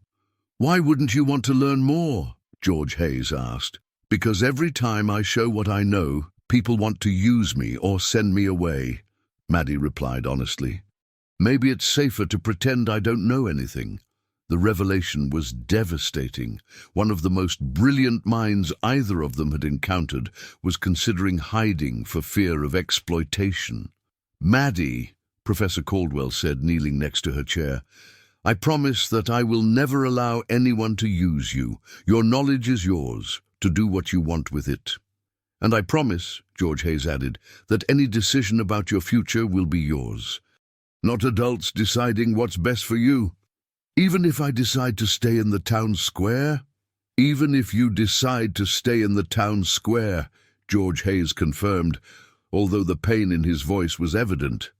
Maddie observed the two men, applying her behavioral calculations to determine if they were being honest. After a few moments, she seemed to reach a conclusion. "Can I meet your sister before I decide?" she asked Professor Caldwell. "Of course you can. And can I keep seeing George Hayes?" "Whenever you want," he promised. "And if I don't like Columbus, can I come back?" "You can come back," Professor Caldwell confirmed, sincerely hoping it wouldn't come to that. Maddie was quiet for a few more minutes, clearly weighing all the variables of a decision that would change her life completely. "Okay," she said finally, "but with one condition." "What?" the two men asked simultaneously. "I want you to promise that you will continue being friends. I don't want to be the reason for you to fight." The unexpected request deeply touched both men. Here was a 6-year-old child who had suffered abandonment and trauma, worried about the emotional well-being of the adults who were trying to help her. "We promise," Professor Caldwell said, extending his hand to George Hayes. "We promise," George Hayes agreed, shaking the offered hand. As the three walked back to the town square that afternoon, each knew that they had crossed a point of no return. In the coming days, Sandra would be contacted, plans would be made, and Maddie's life would change dramatically. But they also knew that for the first time since they met, they were working towards the same goal, ensuring that an extraordinary girl had the chance to grow and thrive in an environment of love and understanding. What none of them could predict was that their newly formed alliance would be tested very soon by forces that would threaten not only the plans for Maddie, but her very safety in the town she had always called home. Sandra Caldwell arrived in Harmony Creek, Ohio, on a sunny February morning, driving a small blue car that contrasted with the rustic vehicles typical of the town. At 38, she carried on her face a mixture of determination and nervousness that Maddie immediately identified when she saw her getting out of the vehicle in the town square. "That must be her," Maddie murmured to herself, observing discreetly from her usual spot behind the bandstand. She had spent the entire week anxious about this meeting, alternating between curiosity and fear of what it might mean for her future. Sandra was different from what Maddie had imagined. She didn't wear formal clothes like her brother, but dressed simply and practically. Her brown hair was tied in an uncomplicated ponytail, and she carried a large bag that seemed to contain more books than cosmetics. Professor Caldwell greeted her with a warm hug, and Maddie could hear fragments of their conversation as they walked towards her. "She's nervous," Professor Caldwell was saying. "Don't force the approach. Let her come to you in her own time." "I understand," Sandra replied, her voice carrying a slight accent, but maintaining the softness that Maddie associated with good people. "I've worked with traumatized children for years. I know that trust isn't built quickly." When they finally approached, Maddie felt her heart race. This was the moment that would define whether her life would change completely or whether it would continue as it always had. "Maddie," Professor Caldwell said gently, "this is my sister Sandra. Sandra, this is the extraordinary girl I told you about." Sandra crouched down to be at Maddie's height, but maintained a respectful distance. "Hi, Maddie. It's a pleasure to meet you." "Hi," Maddie replied shyly, instinctively applying her behavioral calculations. Sandra's posture was open, but not invasive. Her eyes made direct contact, but not in an intimidating way. And she didn't show the signs of haste or hidden agenda that Maddie had learned to detect. "Your brother told me that you really like math," Sandra continued. "I do," Maddie confirmed, carefully observing the reaction. "I liked it too when I was little. In fact, that's why I decided to work in education. I wanted to help children discover things that fascinated them as much as numbers fascinated me." There was something genuine in the way Sandra spoke that made Maddie relax slightly. "Do you still like math?" "I do, but I'm not as good as you. Professor Caldwell showed me some of the problems you solved. I was impressed." "It's not hard," Maddie said, shrugging her shoulders. "It's just natural." "That's a very special gift," Sandra replied, "and special gifts deserve special care." During the next hour, they talked about various subjects. Sandra didn't force discussions about math or the future, but talked about her house in Columbus, her work with children, her hobbies. Maddie discovered that Sandra liked gardening, read at least 3 books a month, and had adopted 2 stray cats that now completely dominated her house. "What are your cats like?" Maddie asked, demonstrating the first real sign of interest. "Well, Pythagoras is black and very smart. He managed to figure out how to open the refrigerator on his own," Sandra laughed. "And Euclid is grey and loves to sleep on top of my math books." "You named your cats after mathematicians." "I did. I thought they deserved important names." Maddie smiled for the first time during the conversation. There was something charming about the idea of cats with the names of great mathematicians. "Can I ask you a question?" Sandra said after a few moments. "You can. If you could have any kind of life, what would it be like?" The question caught Maddie off guard. No one had ever asked what she wanted, only what they thought would be best for her. I wanted to have a house where I could study math without anyone thinking I'm weird, and I wanted to have books, lots of books. And I wanted the people I like to stay close," she replied honestly. "And who are the people you like?" "George Hayes and, well, your brother now too, and Mrs. Higgins, who always gives me food, and maybe you too if I get to know you better." Sandra felt tears burning her eyes, but struggled not to show excessive emotion. "I would really like to get to know you better too." At that moment, George Hayes approached the group. He had arrived earlier, but had been watching from a distance to give space to the first meeting between Sandra and Maddie. "How are things going?" he asked. "Well," Maddie replied, looking between the 3 adults. "But I have a question for all of you." "What?" they asked, almost simultaneously. "If I go to live with Sandra, does that mean I can't come here anymore? That I can't see the people here anymore?" "Of course not," Sandra replied quickly. "Columbus isn't that far away. We could come to visit whenever you wanted. And I could come to visit you in Columbus every week if necessary," George Hayes added. "And during school vacations, you could spend time here if you wanted," Professor Caldwell said. Maddie processed this information carefully. During her years in the town square, she had developed a deep fear of abandonment, and the idea of moving away from the people she considered family still frightened her. "Can I think about it?" she asked. "Of course," Sandra said. "In fact, how about I stay here for a few days? That way we could get to know each other better before you make any decisions." "You would do that?" "Sure. I brought enough clothes for a whole week." During the following days, something beautiful began to happen. Sandra didn't try to impress Maddie with grandiose promises or expensive gifts. Instead, she simply spent time with the girl, learning about her routine, her fears, her dreams. She helped Maddie with her mathematical drawings in the dirt, but also played simple games, told stories, and most importantly, listened. For the first time in her life, Maddie felt truly seen and understood by a maternal figure. On the third day, Sandra Caldwell did something that surprised everyone. She approached Old Man Fitzwilliam and the other residents of the town square who had been hostile to George Hayes's presence. "I want to talk to you about Maddie," she said directly. "Another one trying to take our girl away," Old Man Fitzwilliam responded defensively. "I don't want to take anyone away against their will," Sandra Caldwell said calmly, "but I want you to understand that Maddie has needs that go beyond what any of us can offer here." "What kind of needs?" "Educational. She's a gifted child who needs specific intellectual stimulation. Without it, she could develop serious emotional problems." "And you think you're better than us at taking care of her?" Mrs. Higgins asked with hurt. "It's not about being better," Sandra Caldwell replied patiently. "It's about having different resources. You gave her love and protection when she needed it most. Now she needs formal education.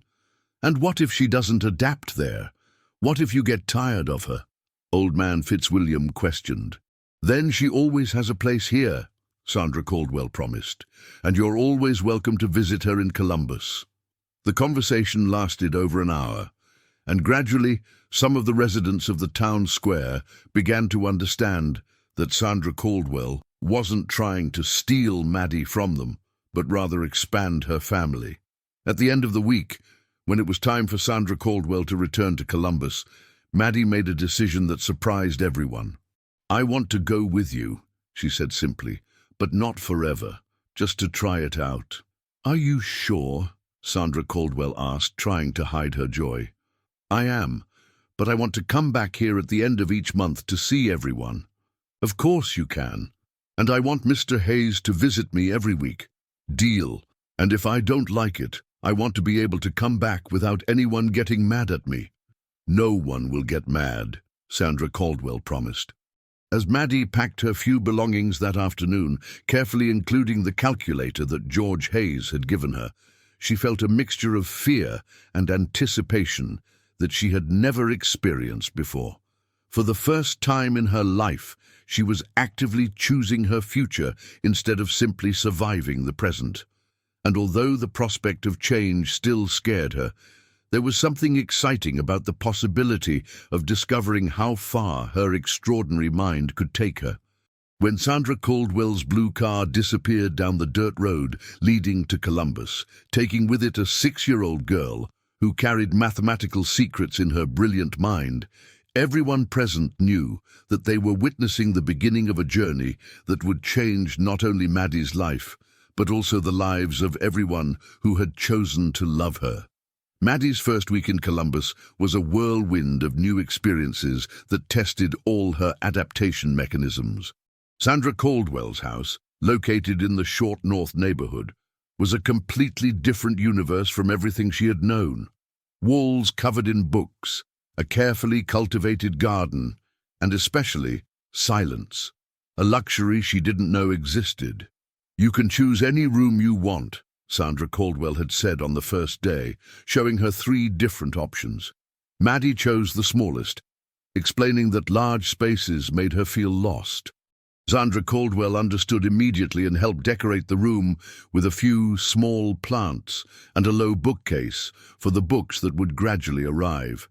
Pythagoras and Euclid, the cats, proved curious but respectful of the new resident. Maddie discovered that murmured mathematical conversations seemed to calm them, and she soon developed the habit of solving problems in a low voice while the felines slept at her feet. The first big challenge came when Sandra Caldwell mentioned the need for school enrollment. Maddie had never attended a formal school, and the idea of being in a room full of children her age terrified her. "Can't I just study at home?" she asked during breakfast on the fourth day. "You could," Sandra Caldwell replied carefully, "but you need to learn to get along with other children too. And there are things you can only learn in a group." "What kind of things?" "Like working on a team, like explaining ideas to people who think differently, like making friends." "I don't know how to make friends," Maddie admitted sadly. "No one is born knowing. It's something you learn with practice." Sandra Caldwell had carefully chosen a small private school known for its individualized approach and for having experience with gifted children. Even so, when the first day of school arrived, Maddie was visibly nervous. "What if they don't like me?" she asked, as Sandra Caldwell accompanied her to the door of the institution. "What if they do?" Sandra Caldwell countered gently. "Sometimes good surprises are more likely than we imagine." The class teacher, Mrs. Gable, had been carefully briefed on Maddie's situation. She was an experienced educator who had already worked with several children with special needs, but even she was impressed during the first week. "The girl solves math problems that I barely understand," she confessed to Sandra Caldwell during a meeting. "But at the same time, she has obvious social difficulties. She doesn't play with the other children. She prefers to be alone during recess." "It's expected," Sandra Caldwell explained. "She spent years isolated, developing survival mechanisms that now need to be gradually replaced by normal social skills." What neither woman expected was that Maddie would develop a completely unexpected problem. She began to deliberately hide her mathematical abilities. "Why did you give wrong answers on the math test?" Sandra Caldwell asked one afternoon, examining the test that the teacher had sent home. "Because when I give the right answers, everyone looks at me in a weird way," Maddie replied honestly. "What weird way?" "Like I'm an animal in the zoo. And then the teacher wants me to explain how I got to the answer, and the other kids are whispering that I'm weird." Sandra Caldwell felt her heart tighten. Maddie had spent so long being rejected for her intelligence that she was now actively trying to hide. "Maddie, hiding who you are isn't going to make you feel better," she said gently, "but at least I won't be rejected." "What if there's a third option? What if you can be exactly who you are and still be accepted?" "How?" Sandra Caldwell thought carefully before answering. "How about if we find other kids like you? Kids who also like math and think differently?" That's how Sandra Caldwell found out about the Advanced Studies Group at Ohio State University, an experimental program that brought together gifted children on Saturdays for special educational activities. Professor Caldwell, who had temporarily moved to Columbus to closely monitor Maddie's transition, secured a place for her in the program. The first Saturday in the group was revolutionary. For the first time in her life, Maddie found herself surrounded by children who not only understood her love for numbers, but shared similar passions for different areas of knowledge. There was Peter, 8 years old, who memorized entire encyclopedias about astronomy, Marina, 7, who composed music using mathematical proportions, and Lucas, 9 years old, who had developed his own language based on geometric patterns. "You really solve differential equations mentally?" Marina asked, when Maddie casually demonstrated her abilities during a group activity. It's like breathing," Maddie replied, using the same explanation she had given George Hayes months before. "I get it," Peter said immediately. "It's like when I see the constellations. I don't have to think about where each star is, I just know." For the first time, Maddie didn't feel like a freak. She was surrounded by children who understood that having a different mind was not a curse, but a gift. The program also introduced Maddie to areas of knowledge she had never explored. During a session on basic quantum physics, She discovered that the mathematical patterns she had always visualized had practical applications in the real world that went far beyond simple calculations. "Professor," she asked during a lecture on quantum probability, "the patterns I see in numbers, and could they work to predict the behavior of particles too?" The program's teacher, Dr. Emily Carter, was impressed with the connection Maddie had made. "Yes, indeed. Mathematics is the fundamental language of the universe. The patterns you identify can be applied to any system, from human behavior to particle physics." During the following weeks, Maddie blossomed in a way that surprised even Sandra Caldwell. At home, she was more talkative, more curious about the world beyond numbers. At regular school, she gradually began to participate more in activities, although she still kept a low profile to avoid unwanted attention. But the progress was not linear. One afternoon, Sandra Caldwell received an urgent call from the school. Maddie had had what the principal described as an emotional breakdown during physical education class. When Sandra Caldwell arrived at the school, she found Maddie huddled in a corner of the coordination room, crying silently. The physical education teacher explained that she had tried to form teams for a game, and the children had rejected Maddie systematically, with one of them shouting that they didn't want the weirdo on the team. "I just wanted to be normal," Maddie sobbed when Sandra Caldwell hugged her. "Just for one day I wanted to be a normal child that the other children don't think is strange." "My love," Sandra Caldwell said, choosing her words carefully, "being normal is overrated. Being extraordinary like you are is a gift, but I understand that sometimes that gift feels more like a burden. Why do I have to be different? Why can't I just fit in?" Sandra Caldwell held Maddie's face in her hands, forcing her to maintain eye contact. "Because the world needs people like you, people who see patterns where others see chaos, people who make impossible connections, people who can solve problems that the rest of us can't even comprehend. But I feel so alone sometimes." "I know, and that's why we're building a network of people who understand you. The Advanced Studies Group, your Uncle Caldwell, George Hayes, who visits you every week, and me. You're not alone." That night, Sandra Caldwell made an important decision. She called the school and scheduled a meeting with all the faculty.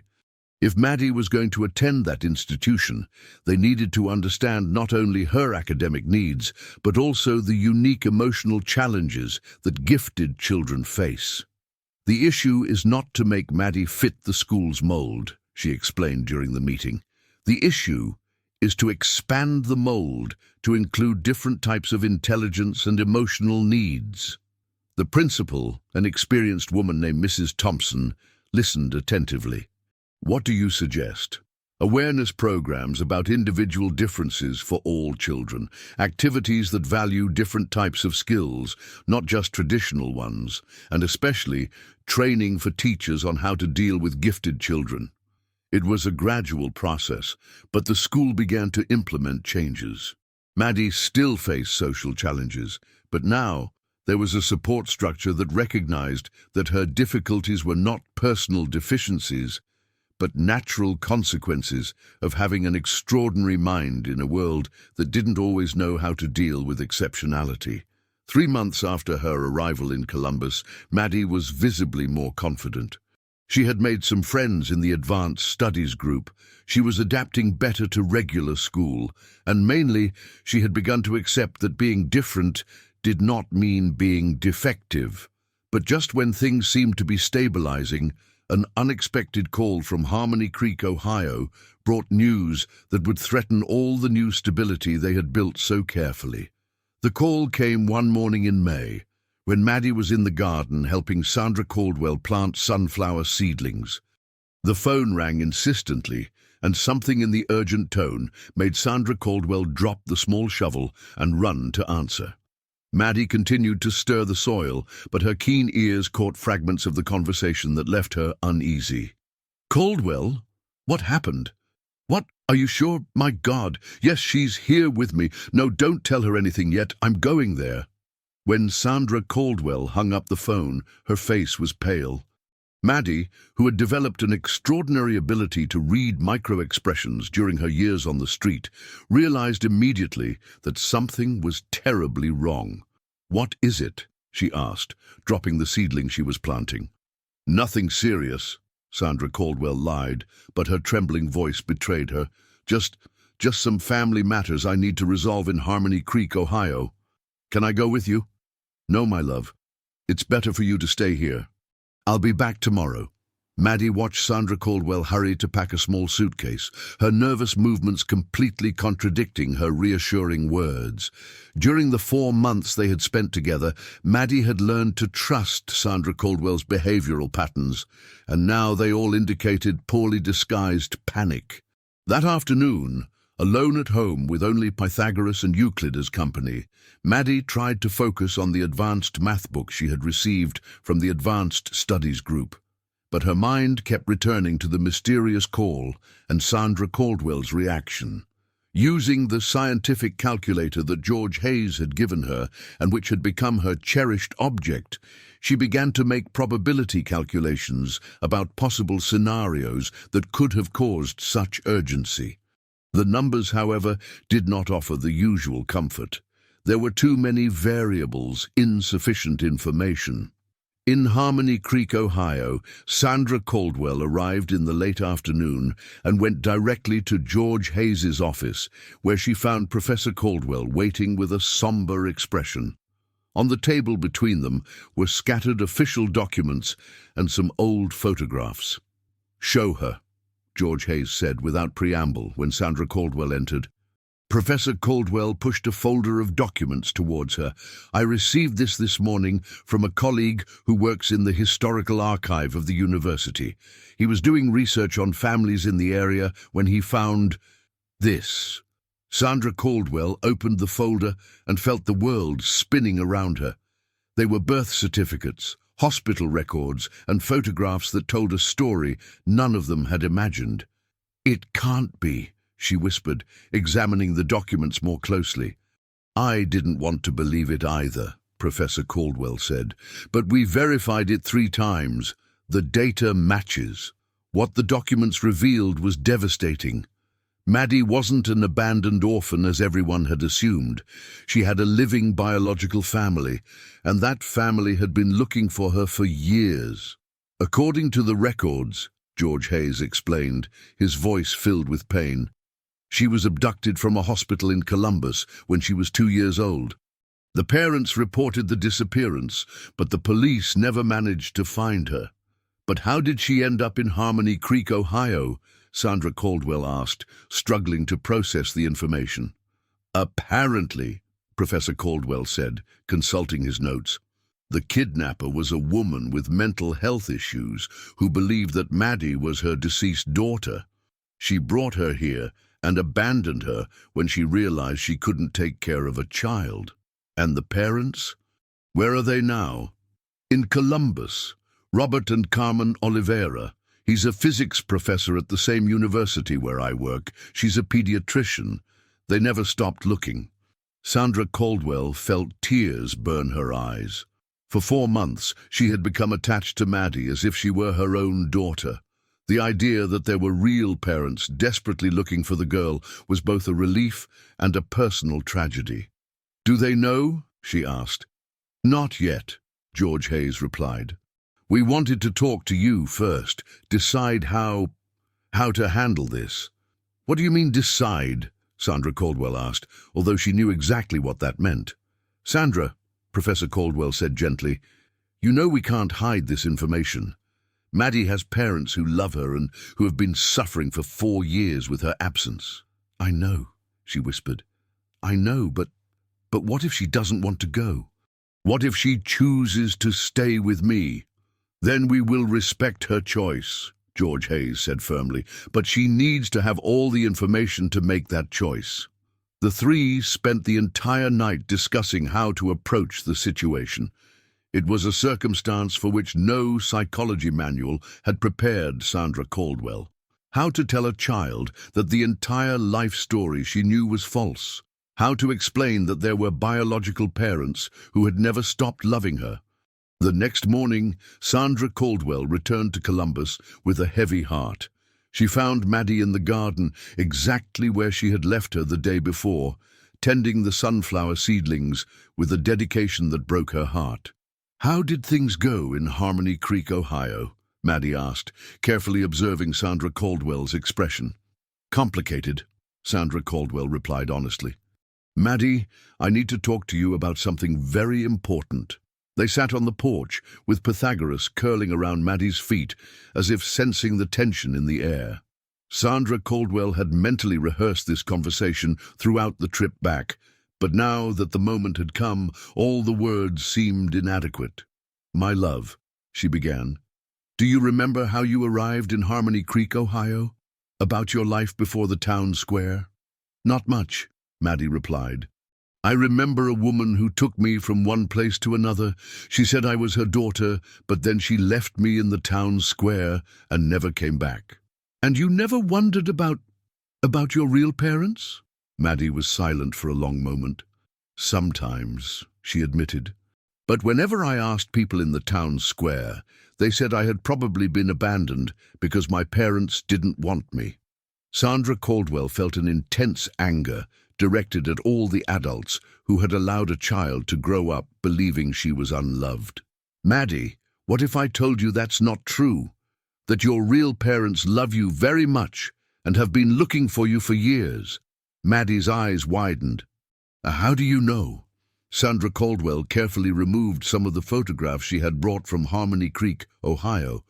They were photos of a happy family, a man with smiling glasses, a woman with curly hair, and a little girl who was undeniably Maddie at 2 years old. "These are Robert and Carmen Oliveira," Sandra Caldwell explained in a trembling voice. "They are your real parents. And this little baby is you." Maddie took the photographs with trembling hands, studying every detail. There was something familiar about the faces, a connection she couldn't explain but felt deeply. They really are looking for me?" she asked, her voice small and vulnerable. "They never stopped looking. They reported your disappearance to the police, placed ads in newspapers, hired private detectives. They love you very much, Maddie." "But then why was I with that woman? Why did she say I was her daughter?" Sandra Caldwell explained carefully, using terms that a 6-year-old could understand, about the abduction and the woman with mental health issues who had genuinely believed that Maddie was her deceased daughter. "So I wasn't abandoned because my parents didn't want me?" Maddie asked, tears beginning to stream down her face. "No, my love. You were taken from parents who adored you and who never stopped looking for you." Maddie then cried, as she hadn't cried in months, not from sadness, but from a complex mixture of relief, confusion, and fear. For 4 years, she had carried the belief that she was fundamentally unlovable, rejected by her own parents. Discovering that this was false changed everything about how she saw herself. "What happens now?" she asked when she finally managed to speak. "Now," Sandra Caldwell said, fighting back her own tears, "you know your real parents, and you decide what you want to do. And you? What happens to you?" Sandra Caldwell hugged Maddie tightly, knowing that this might be one of the last hugs they would share as adoptive mother and daughter. "I will always love you," she whispered. "No matter what happens, I will always love you. And I will always be here if you need me." That night, Maddie couldn't sleep. She stayed awake, looking at the photographs of her biological parents, trying to mentally calculate the probabilities of happiness in different future scenarios. But for the first time in her life, the numbers didn't offer clear answers. She had found a family that loved her in Sandra Caldwell, George Hayes, and Professor Caldwell. But now she discovered that she had another family who had always loved her, even when she didn't know of their existence. How could a 6-year-old girl choose between two types of equally genuine love? The meeting was scheduled to take place on a Saturday morning, in the same garden of Sandra Caldwell's house where Maddie had planted the sunflowers. She had insisted that it be in familiar territory, a place where she felt safe during what promised to be the most emotionally intense moment of her life. During the week leading up to the reunion, Maddie had oscillated between extreme anxiety and intense curiosity. Sandra Caldwell, with her background in child psychology, realized that the girl was trying to use mathematics to process emotions that defied any numerical logic. "What's the probability that they'll like who I've become?" Maddie asked the night before, as Sandra Caldwell helped her choose clothes for the meeting. 100%, Sandra Caldwell replied without hesitation. "They are your parents, Maddie. You could have become anything, and they would still love you. But I'm different now. I'm a street kid who talks about numbers all the time. Maybe they were expecting a normal daughter." Sandra Caldwell knelt in front of Maddie, holding her small hands. "My love, they searched for you for 4 years. 4 years. That's not something parents do for a child they want to be normal. That's something parents do for a child they love unconditionally." On the morning of the meeting, George Hayes arrived early, bringing Professor Caldwell with him and a heavy emotional burden. During the months caring for Maddie, he had become genuinely attached to her, and the prospect of losing her to her biological family aroused conflicting feelings that he struggled to hide. "How are you doing?" he asked Maddie, who was sitting on the porch watching the street with unusual attention. "Nervous," she replied honestly, "and scared." "Scared of what?" "Of not knowing how to be their daughter. I spent 4 years being a street kid. 6 months being Sandra's daughter. I don't know how to be the daughter of people I don't remember." Professor Caldwell approached. "Maddie, you don't need to be anything other than who you are. Parental love doesn't require performances." At 10 o'clock sharp, a silver car stopped in front of the house. Maddie felt her heart race when she saw 2 familiar figures from the photographs getting out of the vehicle. Robert Oliveira was exactly as in the photos, only with a few more grey hairs. Carmen looked smaller than Maddie had imagined, but her eyes carried an emotional intensity that could be felt even from a distance. "It's her," Maddie heard Carmen whisper to Robert. "It's our baby." The voice of her biological mother awakened something deep in Maddie's memory. They weren't clear visual memories, but emotional echoes of safety and affection that she had forgotten she possessed. Slowly, she got up from the porch and walked toward the gate. Sandra Caldwell, George Hayes, and Professor Caldwell accompanied her from a distance, offering silent support but respecting the intimacy of the moment. When Maddie reached the gate, Carmen couldn't hold back the tears. "My little one," she said, her voice broken by emotion. "My beautiful girl." "Hi," Maddie said timidly, instinctively applying her behavioral calculations to assess the people in front of her. All the signs indicated genuine love, intense joy, and a deep pain finally being healed. "Maddie," Robert said, crouching down to her height, "we searched for you every day for 4 years. We never stopped loving you." I don't remember much about you," Maddie admitted, feeling guilty for not being able to access memories that were clearly important to them. "That's okay," Carmen said quickly. "You were very little when you got lost, but we remember every moment, and we're going to create new memories together. During the next 2 hours, something beautiful and painful happened at the same time." Robert and Carmen shared stories about the first 2 years of Maddie's life, showing photographs and videos that documented a child clearly loved and cared for. "You were always special," Robert said, showing a video where Maddie, at just 18 months, organized toy blocks into complex geometric patterns. "Even small, you already showed that extraordinary mind." "You don't mind that I'm different?" Maddie asked. "Different how?" Carmen asked. "I see numbers in a weird way. I like math more than dolls, and sometimes I stay quiet for too long thinking about patterns." Robert laughed gently. "Maddie, I'm a physics professor. I spend my whole life thinking about patterns and numbers. Your mother is a doctor and loves to solve complex problems. Why would we find it strange that our daughter inherited our love of science? The question hit Maddie deeply. For years, she had been treated as a freak for her abilities. Discovering that her unique characteristics could actually be inherited family traits completely changed her perspective on herself. "Can I show you some of my mathematical drawings?" she asked, for the first time showing genuine curiosity about how they would react. During the next hour, Maddie demonstrated her abilities to her biological parents. Robert was visibly impressed when she solved advanced physics problems that he used in his university classes. Carmen marveled at how Maddie applied mathematical probability to analyze human behaviors. "My God," Robert whispered, "she's even brighter than we imagined." But it was when Carmen asked about her life during the years of separation that the most crucial moment happened. Maddie recounted with the brutal honesty of children about her years in the town square, about the loneliness, about the hunger, about the adults who ignored or rejected her. "I'm so sorry," Carmen said, tears streaming down her face. "I'm so sorry you went through that alone." "It wasn't alone," Maddie corrected, looking at Sandra Caldwell, George Hayes, and Professor Caldwell.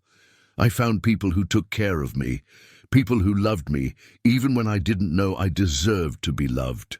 It was at that moment that Robert and Carmen understood the complexity of the situation. Their daughter wasn't just being returned to them. She had built deep bonds with the people who had rescued and cared for her. "Maddie," Carmen said carefully, "what do you want to happen now?" The question that everyone had avoided asking was finally posed. Maddie looked around at all the adults who loved her, each representing a different type of family and love. Can I love all of you?" she asked. "Can I have a big family, with you and with Sandra Caldwell, and with Mr. Hayes and with Uncle Caldwell?" "Of course you can," Robert said immediately. "Love isn't something that diminishes when it's shared. It grows." Sandra Caldwell, who had remained silent during most of the meeting, finally approached. "Robert, Carmen, you need to know that Maddie has flourished in recent months.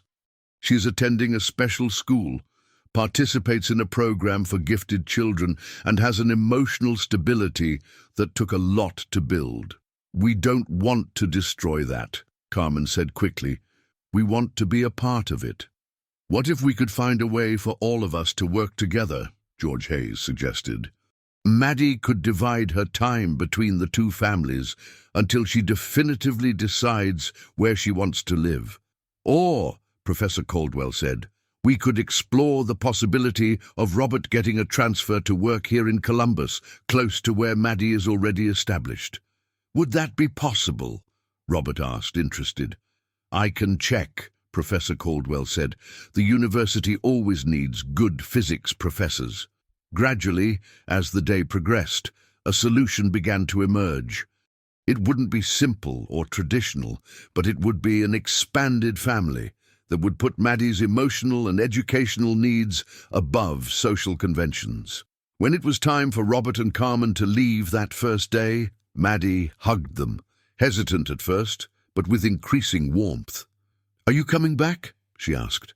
"We're coming back tomorrow," Carmen promised, "and the day after. And every day you want to see us. And you're not going to try to take me away from Sandra Caldwell. Not until you're ready," Robert promised. "Your happiness is more important than our desires." That night, Maddie slept more deeply than she had slept in weeks. For the first time in her life, she felt that she had not just one family, but several people willing to work together to ensure her happiness. But there was still one last revelation that would change everything once again, and that none of her most sophisticated mathematical calculations could predict. 6 months after the reunion, Maddie's life had become a complex but perfectly balanced equation. Robert had secured a transfer to teach at Ohio State University in Columbus, and he and Carmen moved to a house just 15 minutes from Sandra Caldwell's residence. The girl divided her time between the two families fluidly, sleeping 3 nights a week with her biological parents and 4 with Sandra Caldwell, who had officially become her educational guardian. The last revelation came one afternoon in December, during a session of the Advanced Studies Group.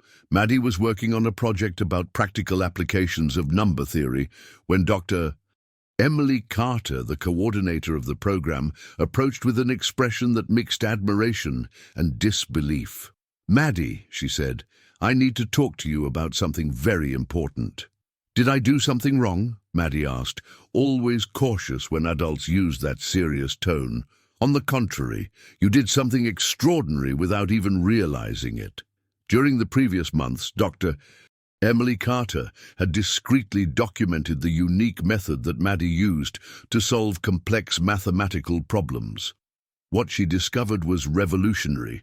The girl had intuitively developed a variation of a mathematical theorem that international experts had been trying to prove for decades.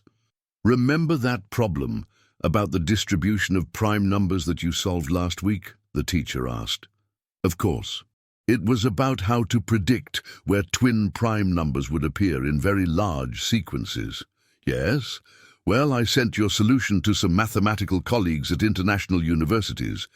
Maddie, the method you developed may have fundamental implications for cryptography and digital security."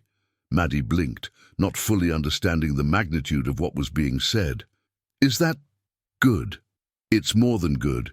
It's extraordinary. There are people who have dedicated their entire lives trying to solve questions that you address instinctively." That night, during dinner at Robert and Carmen's house, the news was shared with the entire extended family. Sandra Caldwell, George Hayes, and Professor Caldwell had been invited to a celebration that no one had planned, but that seemed naturally necessary. "So our Maddie can change the world of mathematics?" George Hayes asked, his voice filled with paternal pride. "She can," confirmed Robert, himself impressed with his daughter's abilities. "But more importantly than that, she has found a way to use her gifts that makes her happy." "It's true," Carmen said, watching Maddie play with Pythagoras and Euclid in the garden. "In recent months, she has blossomed in a way I never imagined possible." Professor Caldwell, who had followed the entire journey since his initial humiliation by Maddie, reflected on the extraordinary changes that had taken place. "You know what impresses me most? It's not just her mathematical abilities. It's how she has learned to navigate between different worlds. The town square where she grew up, the academy where she shines, and this unconventional family we have built." Later that night, when all the adults were talking in the living room, Maddie approached Sandra Caldwell with a drawing she had made during the afternoon. "What is that, my dear?" Sandra Caldwell asked, examining the paper covered in complex mathematical symbols. "It's my equation of happiness," Maddie explained seriously. "I spent months trying to calculate the probability of being happy in different situations, and I finally found the answer." "And what is the answer?" Maddie pointed to a specific part of the drawing where she had written, in her careful handwriting, "Happiness, love, X people who understand you, X opportunities to grow, fear of being rejected." "It's a beautiful equation," Sandra Caldwell said, moved. "And it works," Maddie said confidently. "I tested it with all periods of my life. When I was in the town square, love was low, the people who understood me were few, and the fear of rejection was very high. That's why the result was negative." "And now?" "Now," Maddie said, smiling, "all the variables are high except the fear of rejection, which is almost zero. So the result is a very large and positive number." Sandra Caldwell hugged Maddie, realizing that the girl had found not only a family, but a way to understand and quantify her own emotional journey. "Maddie," she said, "can I ask you something?" "Sure. Of all the things you've learned this year, what was the most important?" Maddie thought carefully before answering. "I learned that being different isn't something to hide or fix. It's something to celebrate and share." And I learned that family isn't about who made you, but about who chooses to love you, even when you're complicated. At that moment, Robert approached them. Maddie, your mother and I were talking to Sandra Caldwell and the others about an idea. What idea?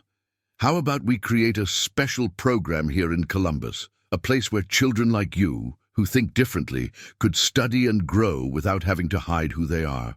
Maddie's eyes lit up. Like a school just for gifted children? More than a school, Carmen explained, joining the conversation. A development center where exceptional children could explore their talents while learning social and emotional skills. And you would be our first student and our special consultant, added George Hayes. Who better to help design a program for gifted children than a gifted child who has lived through all the difficulties we want to avoid? You would do that? For me? Not just for you, Professor Caldwell said. For all the children like you who are hidden in regular schools, feeling strange and rejected. You have shown us that with the right environment and the right people, exceptional children can not only survive, but flourish spectacularly. During the following weeks, the plans for the Development Center for Gifted Children began to take shape. George Hayes would provide the initial funding, Robert and Carmen would bring academic expertise, Sandra Caldwell would contribute knowledge in educational psychology, and Professor Caldwell would use his university connections to give credibility to the project. On the opening day of the center, 9 months later, Maddie stood in front of the new building, watching other gifted children arrive with their parents. Some looked confident, others nervous, but all carried that familiar look of intense intelligence that she immediately recognized. "How do you feel?" Sandra Caldwell asked, approaching. "Like I flew away from the pain and came home," Maddie replied, using a metaphor that perfectly captured her journey. "And what is your equation for today?" Maddie smiled, closed her eyes for a moment to do her mental calculations, and then replied, "Today, my equation of happiness gives infinity." As she watched the children enter the center that had been created partially in her honor, Maddie reflected on her extraordinary journey. It had begun as an abandoned girl, sitting in a town square in a small town, drawing numbers in the dirt because it was the only way she knew to make sense of the world. Now, at 7 years old, she was the daughter of 2 families who loved her, a student at a school that valued her unique mind, and an inspiration for a project that would help other children like her. More importantly, she had learned that her difference was not a curse to be hidden, but a gift to be shared.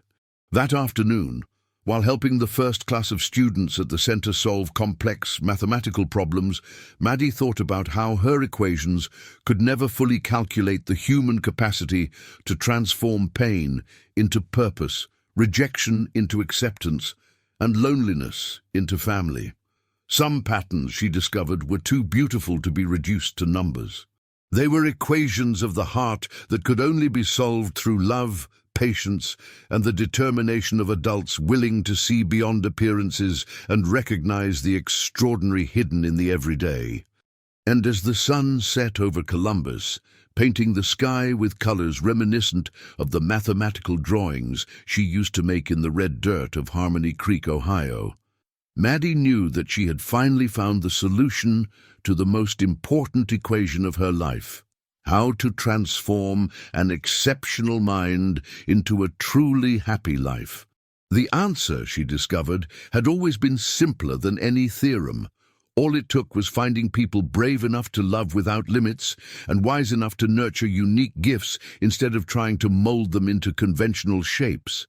And in that discovery, Maddie found not only her own happiness, but also her purpose: to use her extraordinary mind to ensure that no other exceptionally intelligent child ever felt alone or rejected for being exactly who they were born to be.